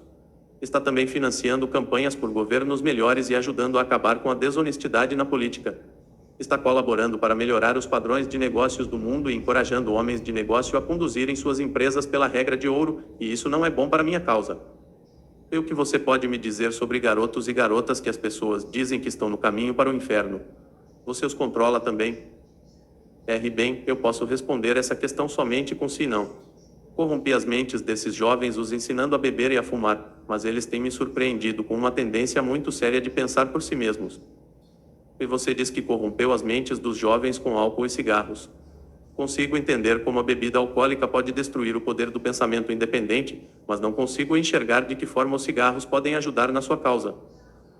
Você pode não saber, mas os cigarros quebram o poder da persistência, eles destroem o poder da resistência, acabam com a habilidade de concentração. Eles matam e diminuem a imaginação e ajudam em muitos outros meios para que as pessoas não usem as suas mentes da forma mais efetiva. Você sabia que tenho milhões de pessoas, jovens e velhas de ambos os sexos, que fumam 2 maços de cigarros por dia? Isso significa que eu possuo milhões de pessoas que estão gradualmente destruindo o seu poder de resistência. Um dia, adicionarei ao seu hábito de fumar cigarros outros hábitos destruidores de pensamento, até o momento exato de ganhar o controle de suas mentes. Hábitos vêm em pares, em trios e em quartetos. Qualquer hábito que enfraqueça a força de vontade de uma pessoa também abre portas para outros hábitos negativos possuírem a mente dessa pessoa. O hábito do cigarro não somente diminui o poder de resistência, como também desencoraja a persistência, além de enfraquecer outras relações humanas. Eu nunca pensei que cigarros pudessem ser uma arma de destruição, Sua Majestade, mas a sua explicação dá um novo enfoque no assunto. Quantos se entregam a esse hábito destrutivo de que você tanto se gaba? Eu estou orgulhoso dos meus números. Milhões agora são vítimas e o número cresce dia a dia. Em breve, devo ter a maior parte do mundo entregue a esse hábito. Em milhares de famílias tenho seguidores desse hábito, incluindo cada membro da família. Garotos e garotas muito jovens estão se entregando a ele. Eles estão aprendendo como fumar apenas observando seus pais, irmãos mais velhos e irmãs. E quais dos dois você considera a maior arma para ganhar o controle das mentes humanas, o cigarro ou a bebida? Sem hesitar, eu diria o cigarro. Uma vez que eu consiga que um jovem junte-se ao clube de 2 maços por dia, não tenho problema algum em induzir essa pessoa a começar a beber, a se esbaldar no sexo e todos os outros hábitos relacionados com a destruição do pensamento independente e da ação. Sua Majestade, quando comecei esta entrevista eu tinha uma noção totalmente errada a seu respeito. Pensava que você era uma fraude e um tanto quanto irreal. Mas agora vejo que você é muito real e realmente muito poderoso. A sua desculpa é aceita, mas você não precisa se preocupar. Milhões de pessoas já questionaram meu poder e a maior parte delas eu peguei no meu portal assim que elas fizeram a passagem. Não peço que ninguém acredite em mim. Prefiro que as pessoas tenham medo de mim. Não sou um mendigo, consigo tudo o que eu quero pela inteligência e pela força. Mendigar para que as pessoas acreditem nos meus princípios não faz parte da minha natureza e sim da minha oposição. Sua Majestade, por favor, me perdoe se eu estiver sendo rude, mas eu não seria capaz de me olhar no espelho novamente se não lhe dissesse, aqui e agora, que você realmente é uma desgraça, porque se aproveita de pessoas inocentes. Sempre tive o conceito errado a seu respeito. Eu pensava que você era gentil o suficiente para deixar as pessoas em paz enquanto elas estivessem vivendo, que você torturava suas almas somente após a sua morte. Mas agora vi, pela sua própria confissão, que você destrói o direito ao livre pensamento e faz com que as pessoas vivam um verdadeiro inferno na Terra. O que você tem a dizer em relação a isso? Eu consigo o que quero exercendo o autocontrole. Não é tão bom para minha causa, mas sugiro que você me imente em vez de me criticar. Você se auto-intitula um pensador e você realmente é, pois de outra forma você nunca teria me forçado a confessar minha natureza numa entrevista como esta. Mas você nunca será o tipo de pensador que me amedronta, a não ser que você consiga ganhar e exercer total controle sobre suas próprias emoções. Bem, vamos nos afastar desse assunto de personalidades. Vim aqui para aprender mais sobre você e não para discutir a meu respeito. Por favor, vamos em frente e me conte quais outros dos muitos truques que você tem para ganhar o controle da mente humana. Qual sua arma mais poderosa exatamente agora? Essa é uma questão difícil de responder. Tenho tantos meios e instrumentos para entrar e controlar as mentes humanas, que é difícil dizer qual é o mais poderoso. Exatamente neste momento estou tentando fazer uma nova guerra mundial. Os meus amigos aqui em Washington estão me ajudando a envolver os Estados Unidos nessa guerra. Se eu conseguir fazer com que o mundo comece a se matar de forma maciça, serei capaz de colocar em ação o meu instrumento favorito para o controle da mente. É o que você pode chamar de medo sistêmico e generalizado. Usei este instrumento para trazer a Guerra Mundial de 1914. Também o utilizei para causar a crise econômica de 1929. Se a minha oposição não tivesse se adiantado a mim, neste momento, eu estaria controlando cada homem, mulher e criança neste mundo. Você pode ver por si mesmo o quão perto eu cheguei para a dominação completa do mundo, aquilo por que venho lutando para conseguir há milhares de anos. E sim, estou entendendo. Quem não entenderia? Você é um manipulador muito engenhoso das mentes das pessoas. Você usa o seu poder diabólico somente em pessoas de posição privilegiada e de grande influência. Não. Eu uso as mentes de pessoas de todas as classes. Na verdade, prefiro o tipo de pessoa que não pensa por si mesma.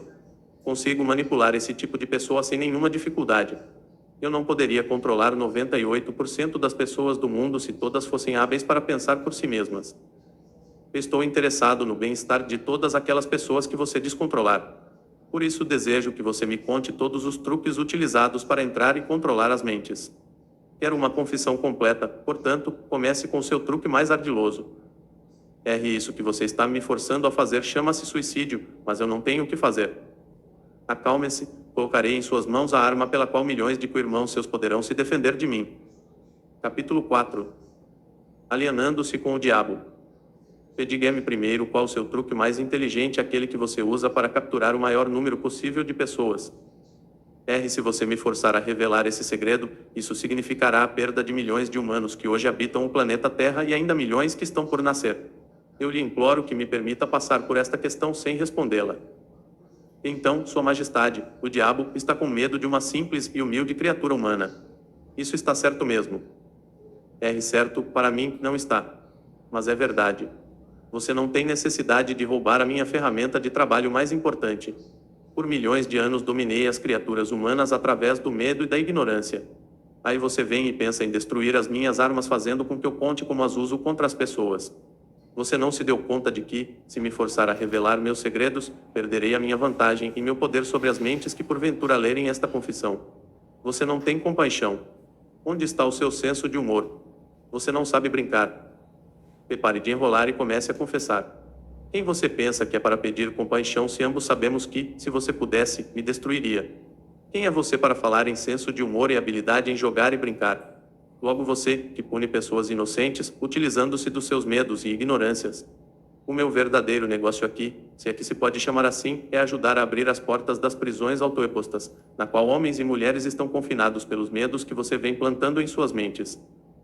A arma mais poderosa que possuo sobre os seres humanos consiste em 2 princípios secretos de controle mental. Primeiramente, falarei sobre o princípio do hábito, através do qual eu silenciosamente entro nos recônditos das mentes das pessoas.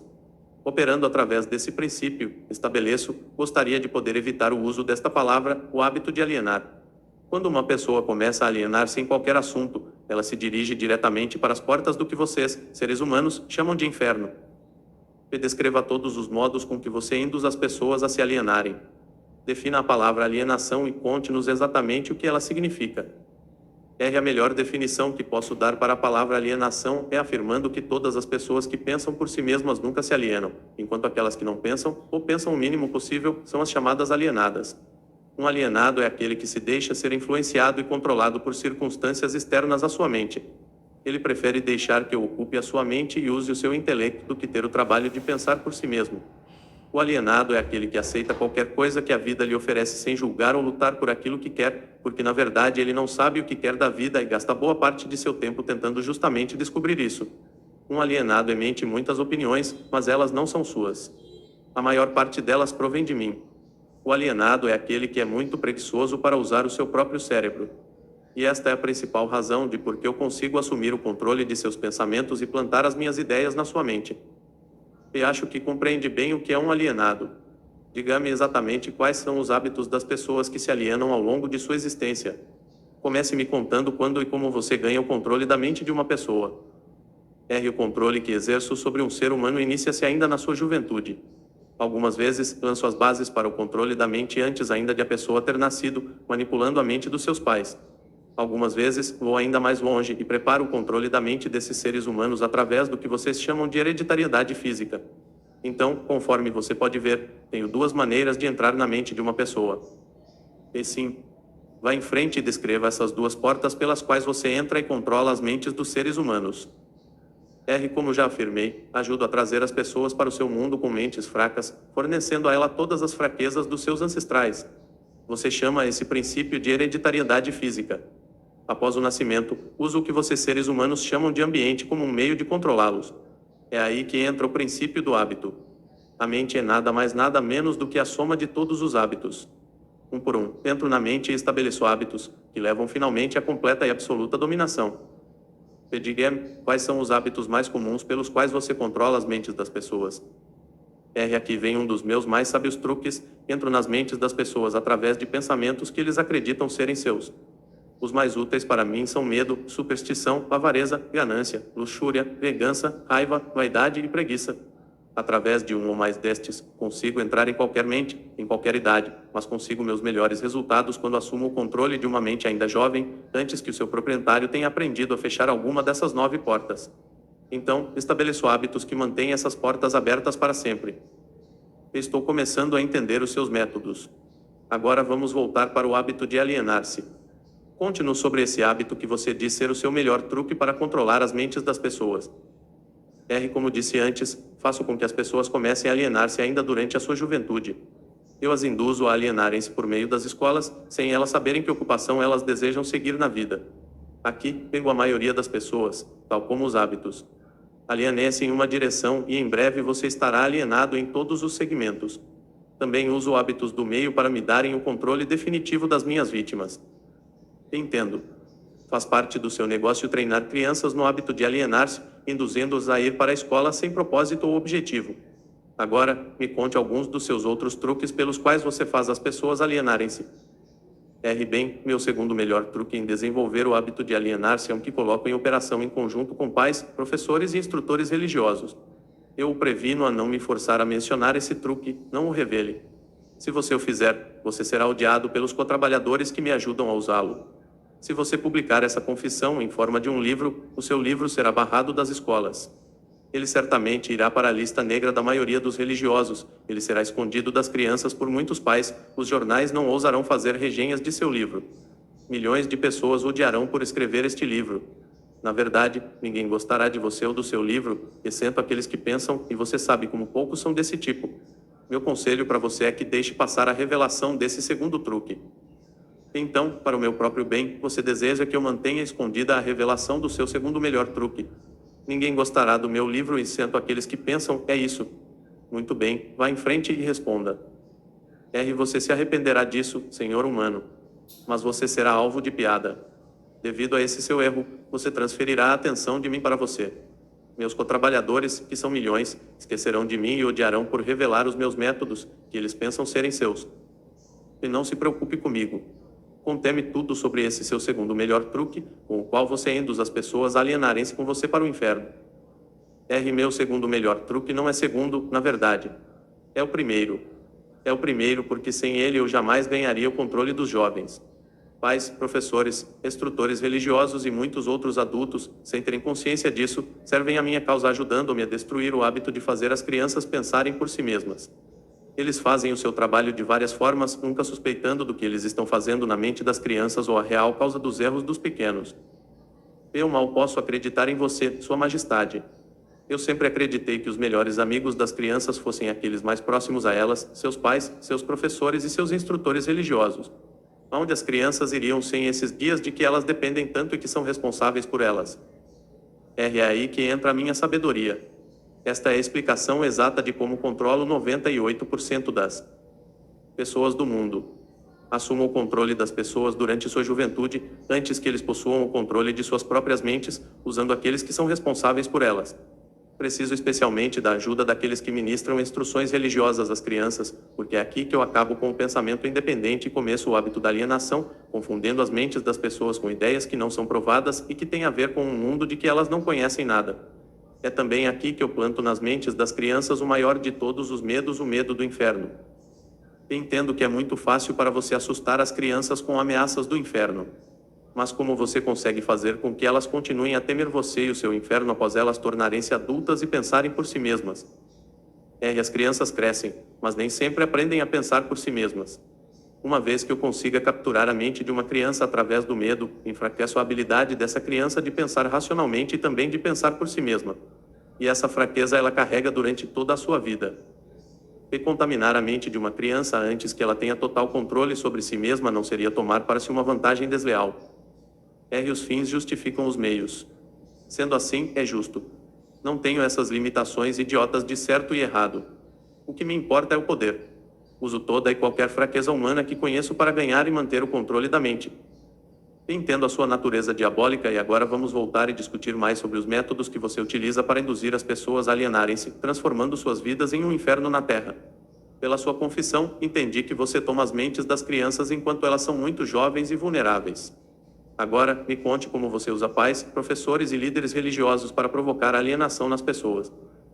Um dos meus truques favoritos é coordenar os esforços de pais e instrutores religiosos de forma que eles possam trabalhar em conjunto comigo para aniquilar o poder das crianças de pensarem por si mesmas. Uso muitos líderes religiosos para diminuir a coragem e a força dos pensamentos independentes das crianças. E como faço isso? Fazendo com que eles me temam. Mas uso os pais para ajudar os líderes religiosos nesta grande tarefa designada por mim. E como os pais ajudam os líderes religiosos a destruir o poder que as crianças possuem de pensarem por si mesmas. Nunca ouvi tal monstruosidade. Consigo isso através de um truque muito inteligente. Faço com que os pais ensinem as suas crianças a acreditarem neles e em todos os assuntos importantes com que eles lidam em suas vidas, tais como religião, política, casamento e outros mais.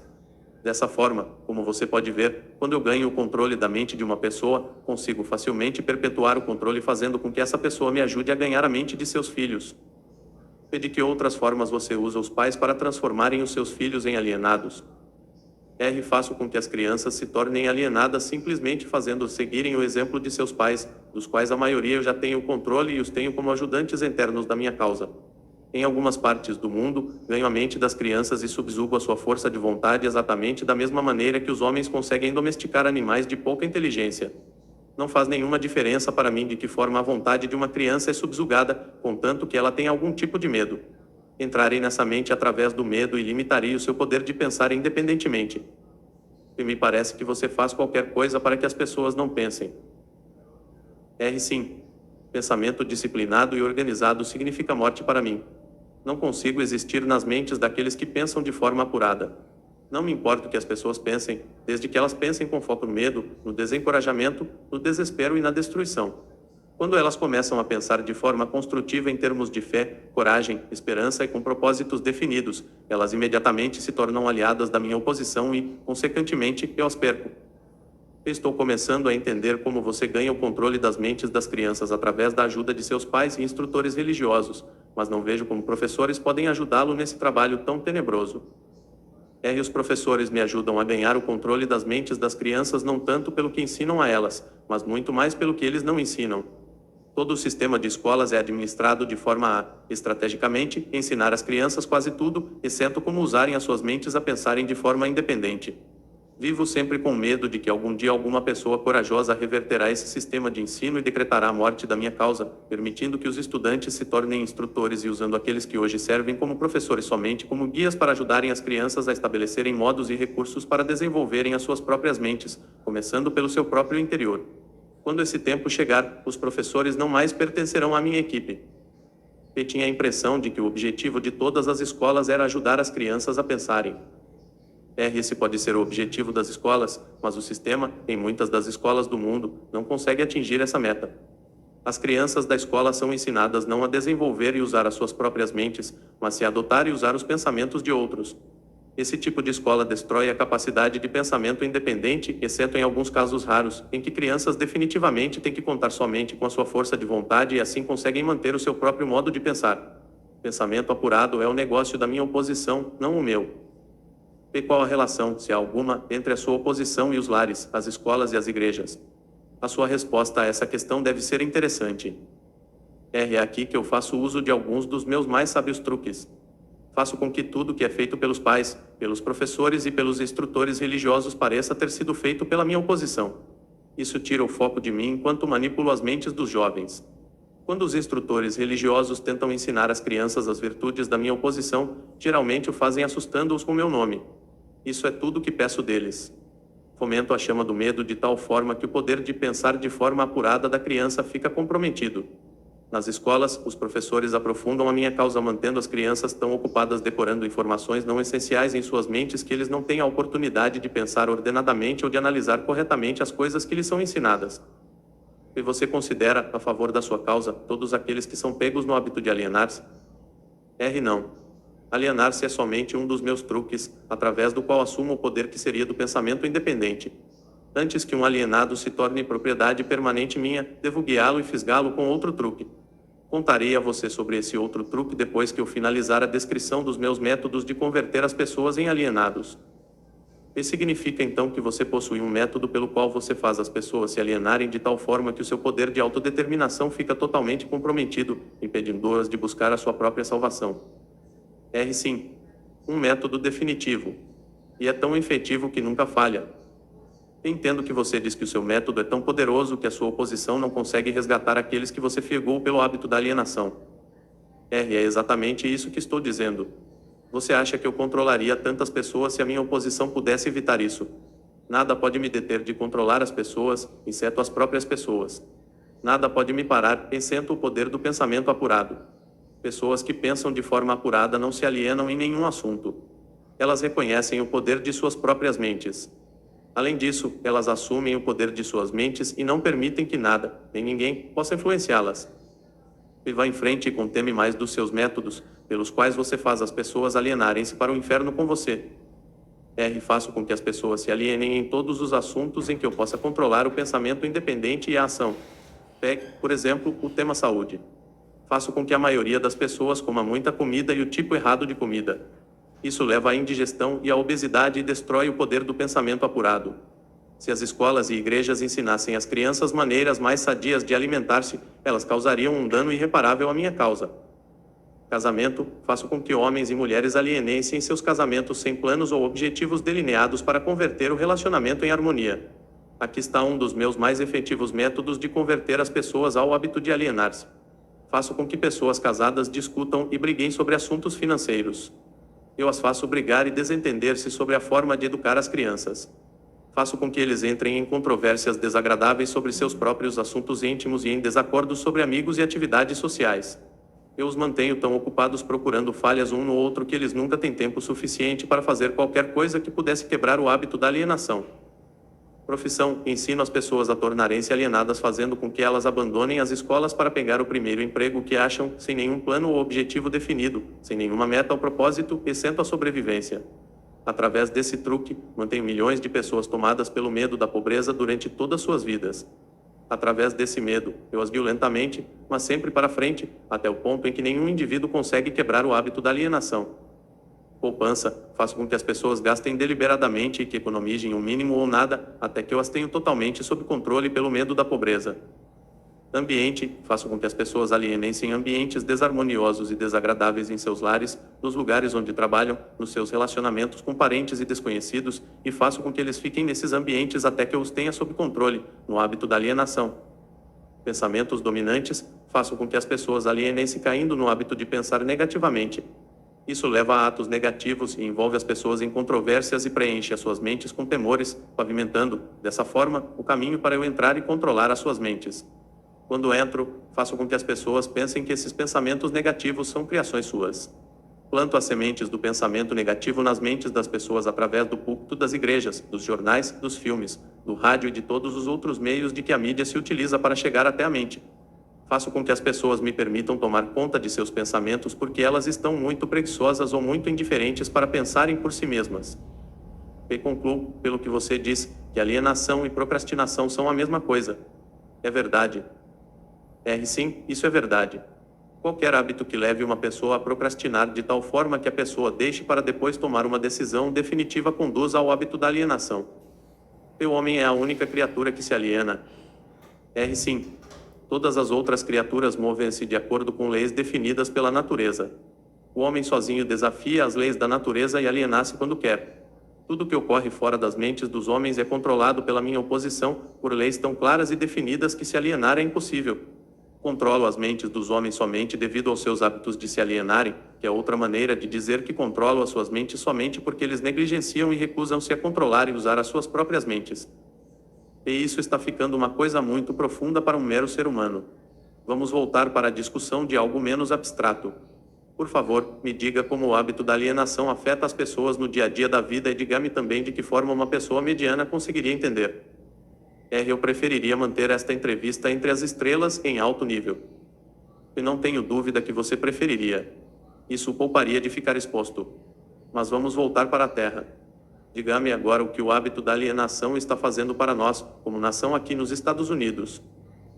Francamente, devo dizer a você que odeio os Estados Unidos de tal forma que só o diabo pode odiar. E isso é interessante. Qual a causa desse ódio? A causa nasceu em 4 de julho de 1766, quando 56 homens assinaram um documento que destruiu as minhas chances de controlar a nação. Você conhece esse documento como a Declaração da Independência. Não tivesse sido pela influência desse maldito documento, eu teria neste momento um ditador governando o país. E aí eu poderia parar com essa coisa de direito de livre discurso e pensamento independente, atributos que estão ameaçando o meu comando sobre o planeta Terra. E pelo que estou entendendo e pelo que você diz, as nações que são controladas por ditadores que se autoelegeram pertencem ao seu campo. Não existem ditadores autoescolhidos. Elejo e escolho a todos. Além disso, eu os manipulo e os direciono em seus trabalhos. Meus ditadores sabem o que eles querem e tomam o poder pela força. Olhe o que fiz através do Mussolini na Itália, olhe o que estou fazendo através de Hitler na Alemanha. Olhe o que estou fazendo através de Stalin na Rússia. Meus ditadores governam essas nações para mim porque as pessoas foram subjugadas pelo hábito da alienação. Meus ditadores não se alienam. E esse é o motivo pelo qual eles governam para mim milhões de pessoas e as mantêm sob seu controle. E o que aconteceria se Mussolini, Stalin e Hitler se tornassem traidores e desobedecessem a você e a sua regra?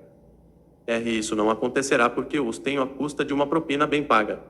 Estou pagando cada um deles com a medida de suas vaidades, fazendo com que eles acreditem que as suas ações são próprias. Isso é um truque meu. E vamos voltar aos Estados Unidos e aprender alguma coisa do que você está fazendo para converter as pessoas ao hábito da alienação. Exatamente agora, estou pavimentando a estrada para um regime ditatorial, semeando as sementes do medo e da incerteza nas mentes das pessoas.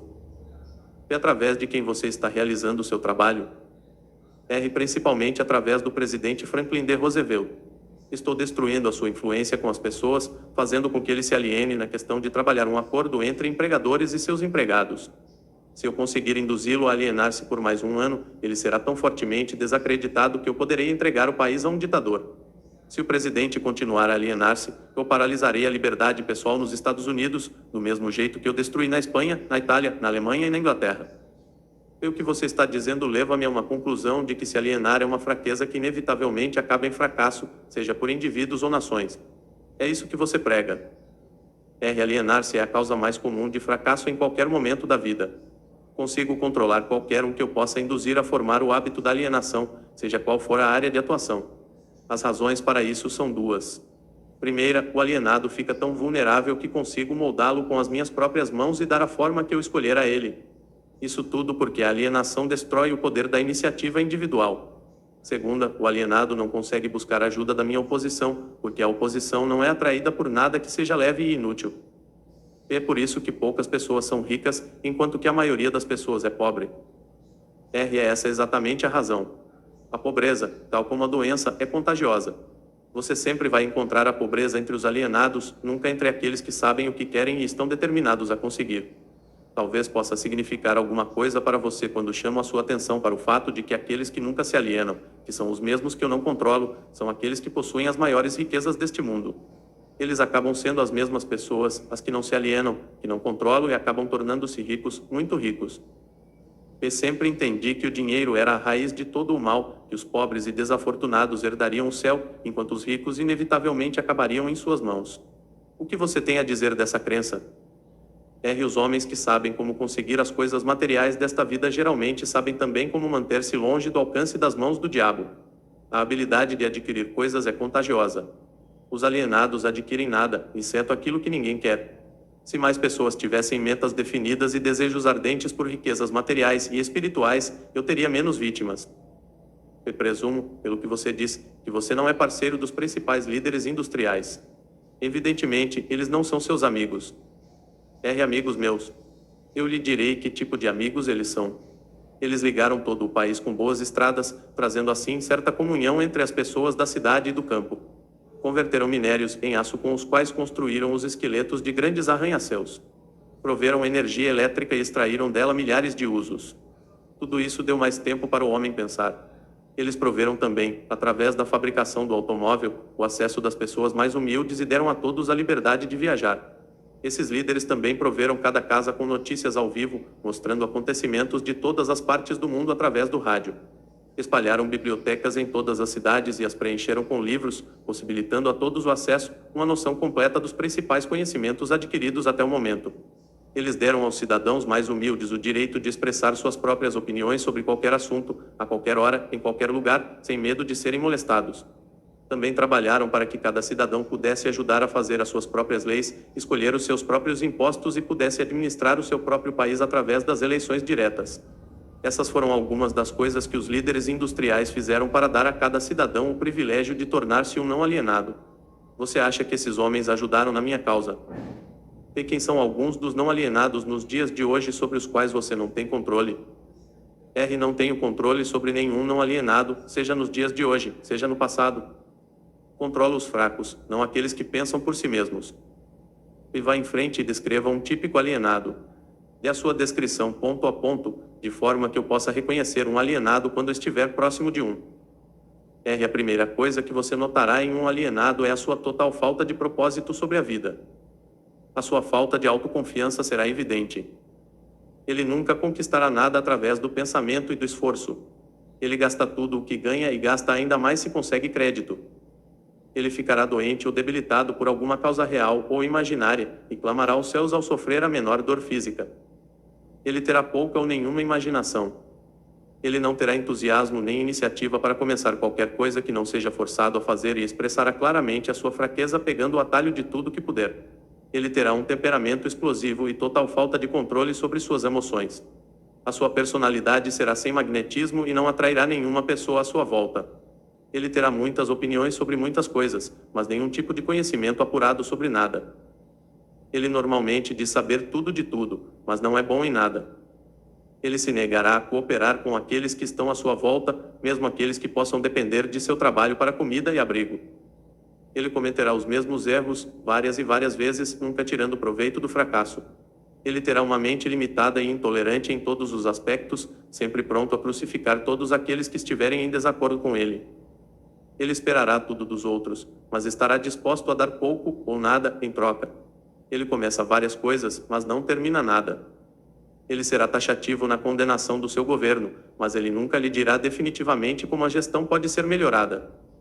Ele nunca tomará decisões sobre nada, se puder evitá-las, e se for forçado a decidir, tem grande possibilidade de que ele reverta suas decisões na primeira oportunidade. Ele comerá muito e se exercitará muito pouco. Ele beberá bebida de álcool, se alguém pagar para ele. Ele apostará muito. Ele criticará outros que estiverem sendo bem-sucedidos em suas carreiras. Em poucas palavras, o alienado trabalhará duro para não pensar, enquanto outros trabalharão para ter uma boa vida. Ele contará uma mentira antes de admitir sua ignorância em qualquer assunto. Se ele trabalhar para outros, ele os criticará pelas suas costas e os elogiará na sua frente.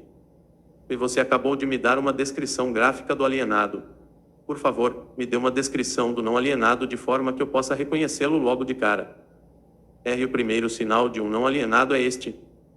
Ele está sempre engajado em fazer algo definido, através de algum plano muito bem organizado e detalhado, o qual também é definido.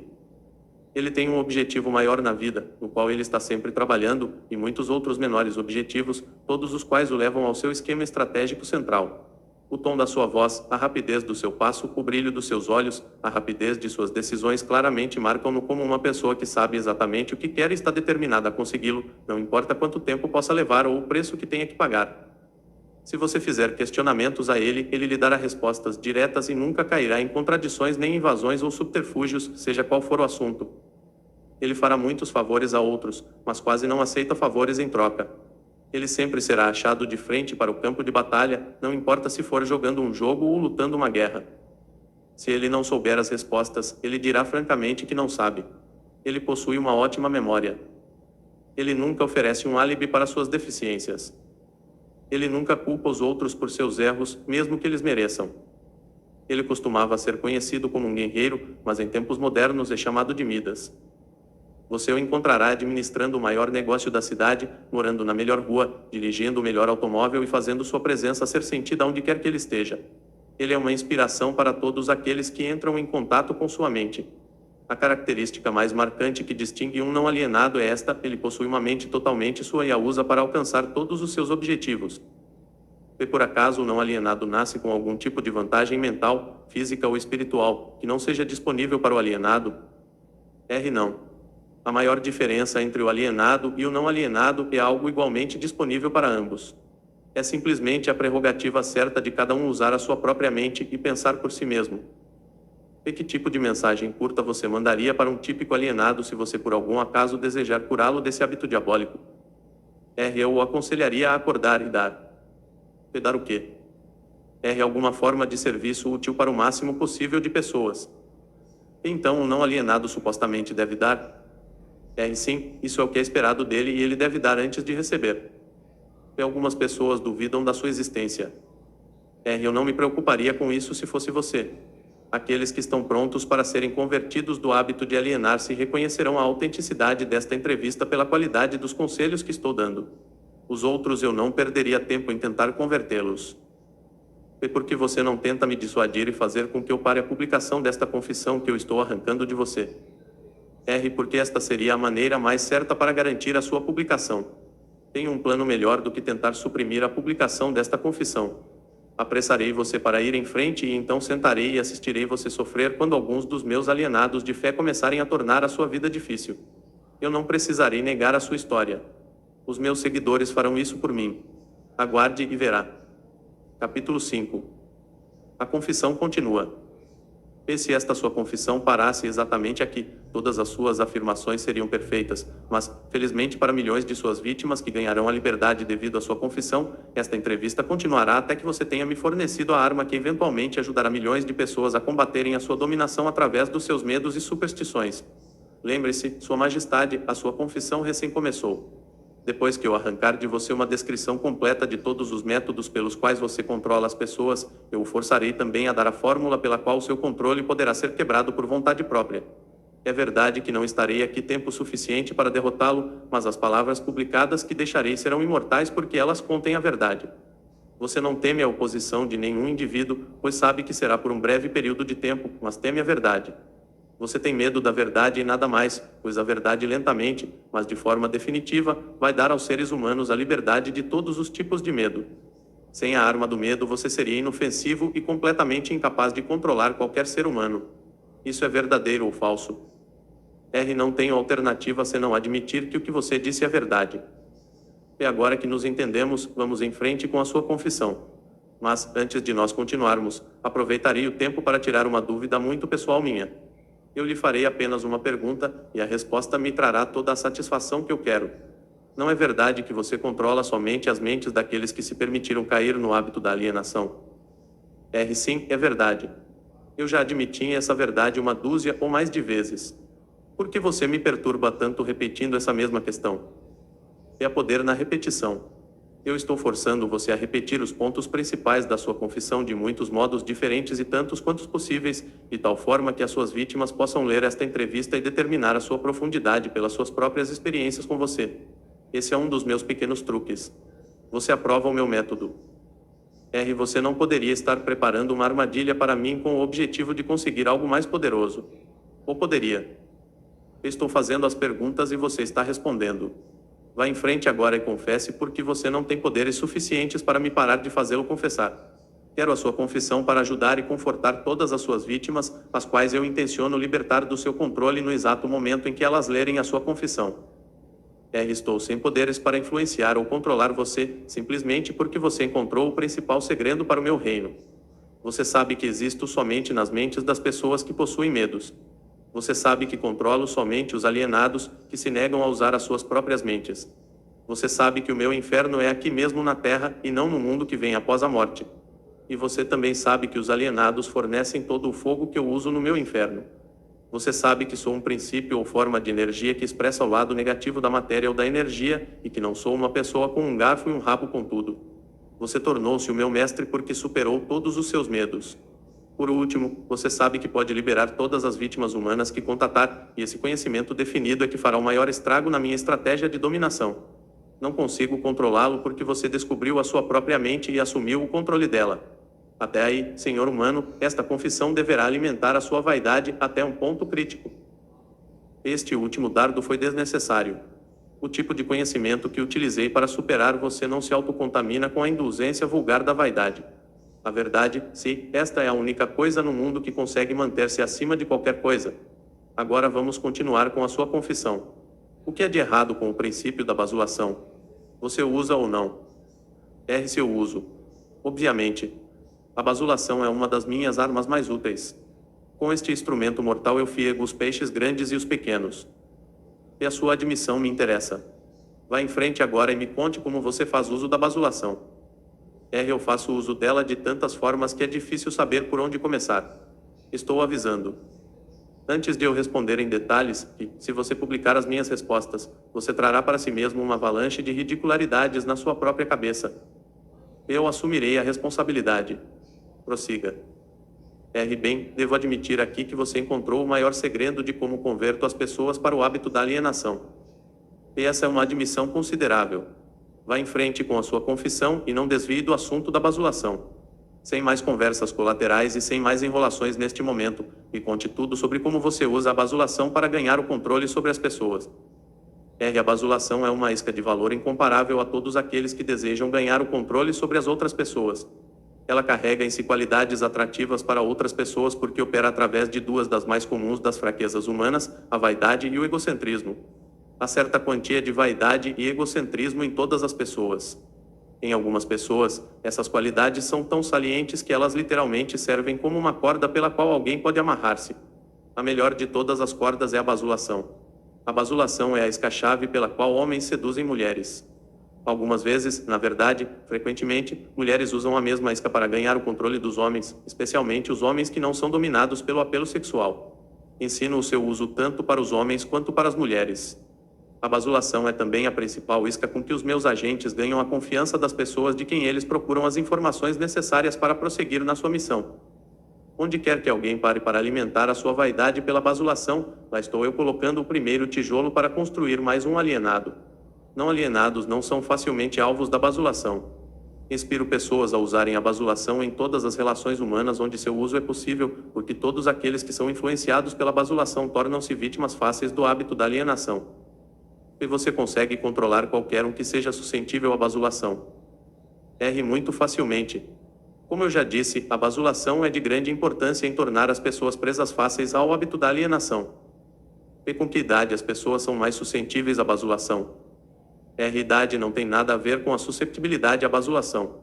As pessoas respondem a ela de uma forma ou outra a partir do momento em que elas se tornam conscientes de sua própria existência até a sua morte. E através de que forma as mulheres podem ser facilmente basuladas? R. Através da sua vaidade. Diga a uma mulher que ela está bonita ou que ela se arruma fantasticamente bem. E qual a forma mais efetiva em fisgar os homens? R. Egocentrismo, com E maiúsculo. Diga a um homem que ele tem um corpo forte como Hércules ou que ele é um grande homem de negócios e ele perderá totalmente a faculdade da razão e ficará dominado por um sentimento egocêntrico. Depois disso, você sabe o que acontece. E todos os homens são assim. R. Não. 2 a cada 100 homens possuem o seu ego tão sob controle que mesmo um basulador profissional não conseguiria perfurar a sua pele mesmo com uma faca de açougueiro. E como uma mulher esperta consegue aplicar a arte da basulação no momento de atrair os homens. R. Pelo amor de Deus, homem. Tenho que desenhar o método dela para você. Você não possui imaginação. E assim, tenho imaginação suficiente, Sua Majestade, mas estou pensando naqueles pobres homens do mundo que precisam entender a técnica exata com que eles podem ser basulados para caírem no hábito da alienação. Vá em frente e contê-nos como uma mulher pode fisgar homens ricos e espertos. R. Este é um truque diabólico das mulheres, mas, considerando que você está pedindo a informação, neste momento não tenho escolha senão revelá-lo.